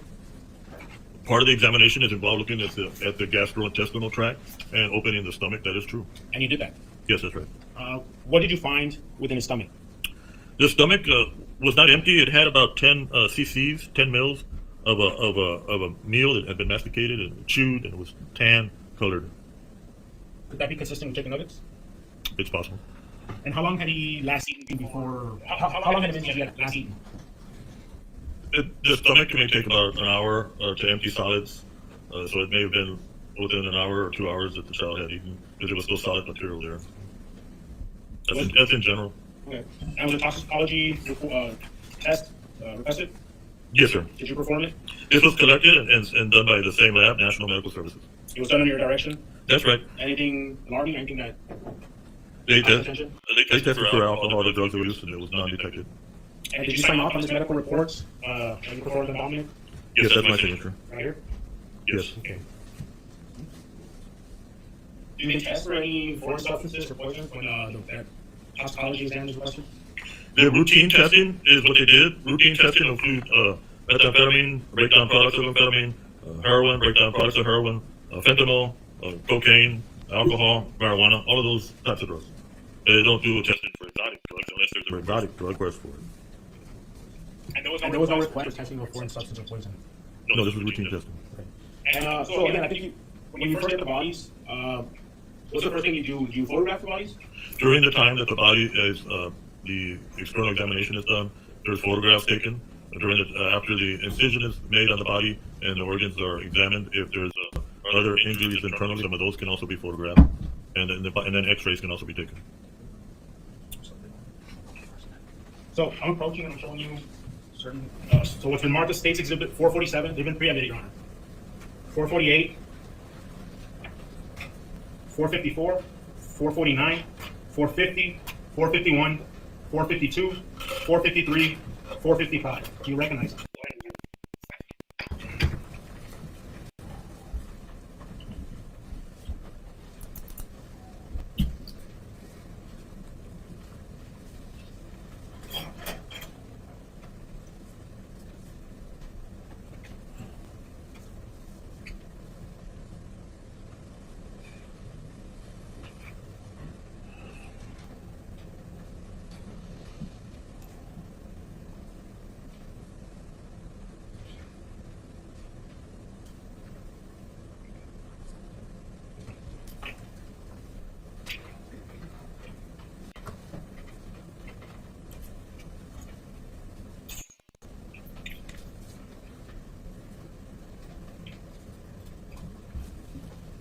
Yes, sir. You recognize them? Yes, sir. Your Honor, once again, just warning, we'll publish some photos that may be graphic for the family and the media. So I'll first publish the Marcus State's Exhibit 447. 447. Is that how Dominic first arrived at your office? That's correct. This is the child with the clothing on the body. How would you describe his clothing? There's different areas of it where it's discolored and has it's moist and it's soiled with blood at the upper area. Now I'm showing you Marcus. Now I'm showing you Exhibit 448. Is that? This is the surface, the back surface of showing the body with the clothing and the different areas of the clothing has some discoloration. And do you see blood on this picture? Yes, sir. Where at? There's some that's noted on the top of the back and also on the sheet there. Yes, right. How about his pants? Some of that may be soiling from blood and maybe urine. I can't tell you from the photograph. Okay. And I'm showing you Marcus State's Exhibit 454. Was that the clothing that Dominic was wearing when he came to your office? Yes, sir, that's correct.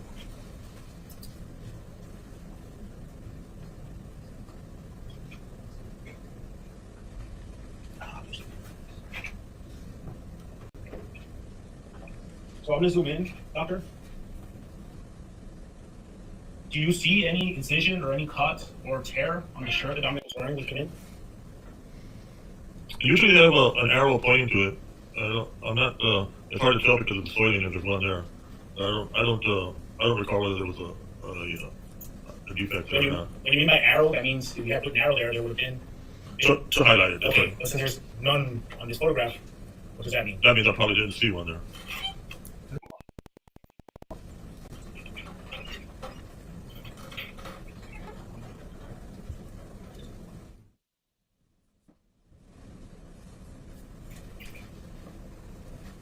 I'm showing now is the mark of Case Exhibit 449.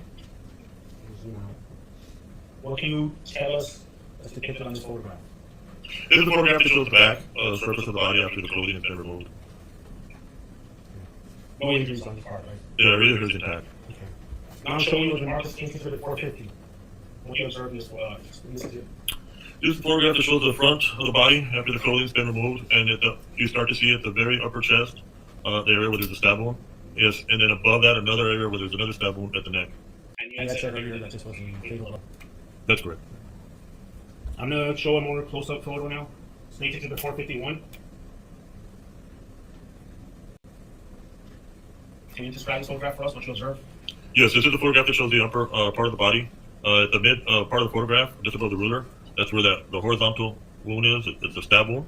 Yes, sir. And then the other wound is at the front of the neck, and it's going to the left side of the neck. I'm showing you Snake Exhibit 452 now, doctor. Do you recall which wound this was, Dominic? Yes, this is a close-up wound, or close-up photograph of the wound that's on the chest. It's about a 3/4 inch stab wound at the front of the chest. And this is a stab wound, not an incisive wound. That's right. I'm showing you Snake Exhibit 453 now. A close-up of which wound is this, Dominic? This is a close-up of the other wound. That's at the upper left side of the neck, and that was about an inch and just over an inch, about an inch and a quarter inch.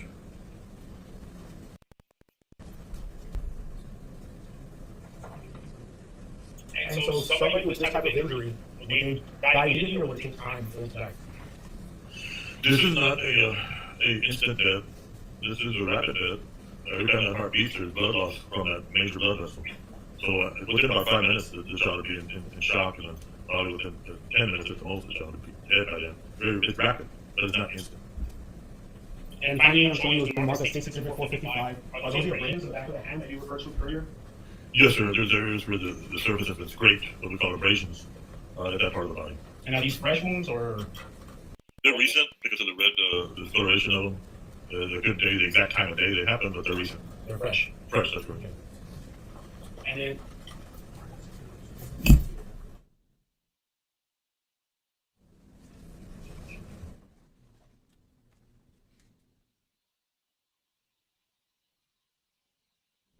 In your professional opinion, as a medical examiner who's done this, I think you said over 8,000 times, in regards to both these victims and the injuries they sustained, what do you believe would have been the cause? What caused these injuries? They're sharp force injuries. They're sharp, something that's got a sharp edge to it. I can't tell you if it's double-edged or just single-edged, but it's multiple sharp force injuries. Were the wounds intentionally caused? The number of the wounds where they're inflicted is death at the hands of another. In your professional experience, based on these injuries, I guess, what does that say? The area of the neck was targeted on both the child and the adult. That's a vital area. So it'd be consistent with someone that has some knowledge that that's a vital area and then target that area. And what do you do with the bodies after you completed your autopsies? The bodies were released to a Sheriff Funeral Home, was working with the county to transport those bodies. Thank you, Dr. Fernandez. We pass the witness, Your Honor. I don't have any questions, Your Honor. Thank you. Fernandez, you are excused for your business. How's it?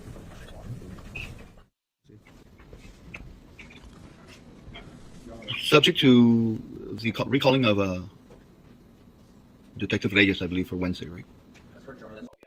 We're going to, thank you, sir.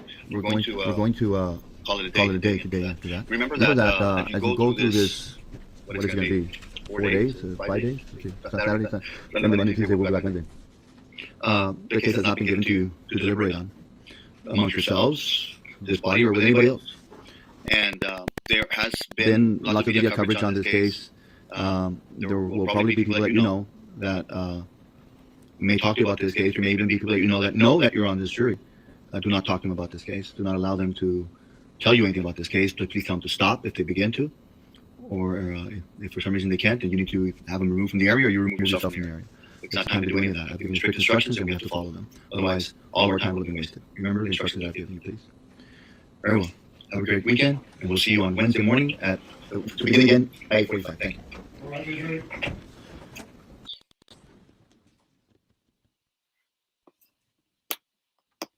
All right.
Thank you, Lo. I had to mute on, so now I got to just start over. I'm sorry. So I want to thank everybody that came to watch the rewind with me today. So we've been here like a little over 2 hours, so I'm not going to go up to the next day until tomorrow. I'm going to schedule a live tomorrow. I'm thinking around the same time, 3 or 3:30. Thank you to everybody on Facebook, Twitter, and here on YouTube that are watching. I do appreciate you all. And we can pick it back up tomorrow. If you guys are available, make sure you stop in and watch this rewind with me. And the people that are on Twitter, if you don't mind, just moseying over to YouTube and giving me a like on the video, I would greatly appreciate that. But I appreciate you for just watching, but that would help get this video pushed out into the algorithm. And that's that. So I'm going to end the show as I normally do. And I always like to tell you to make sure that you are getting your mammograms, filling your boobies, to make sure everything is all right. All right? And don't you dare let anyone come into your house and disturb the peace that passes all understanding. I am Survivor Speaks, and I'll see you guys tomorrow. Thank you for watching. Peace.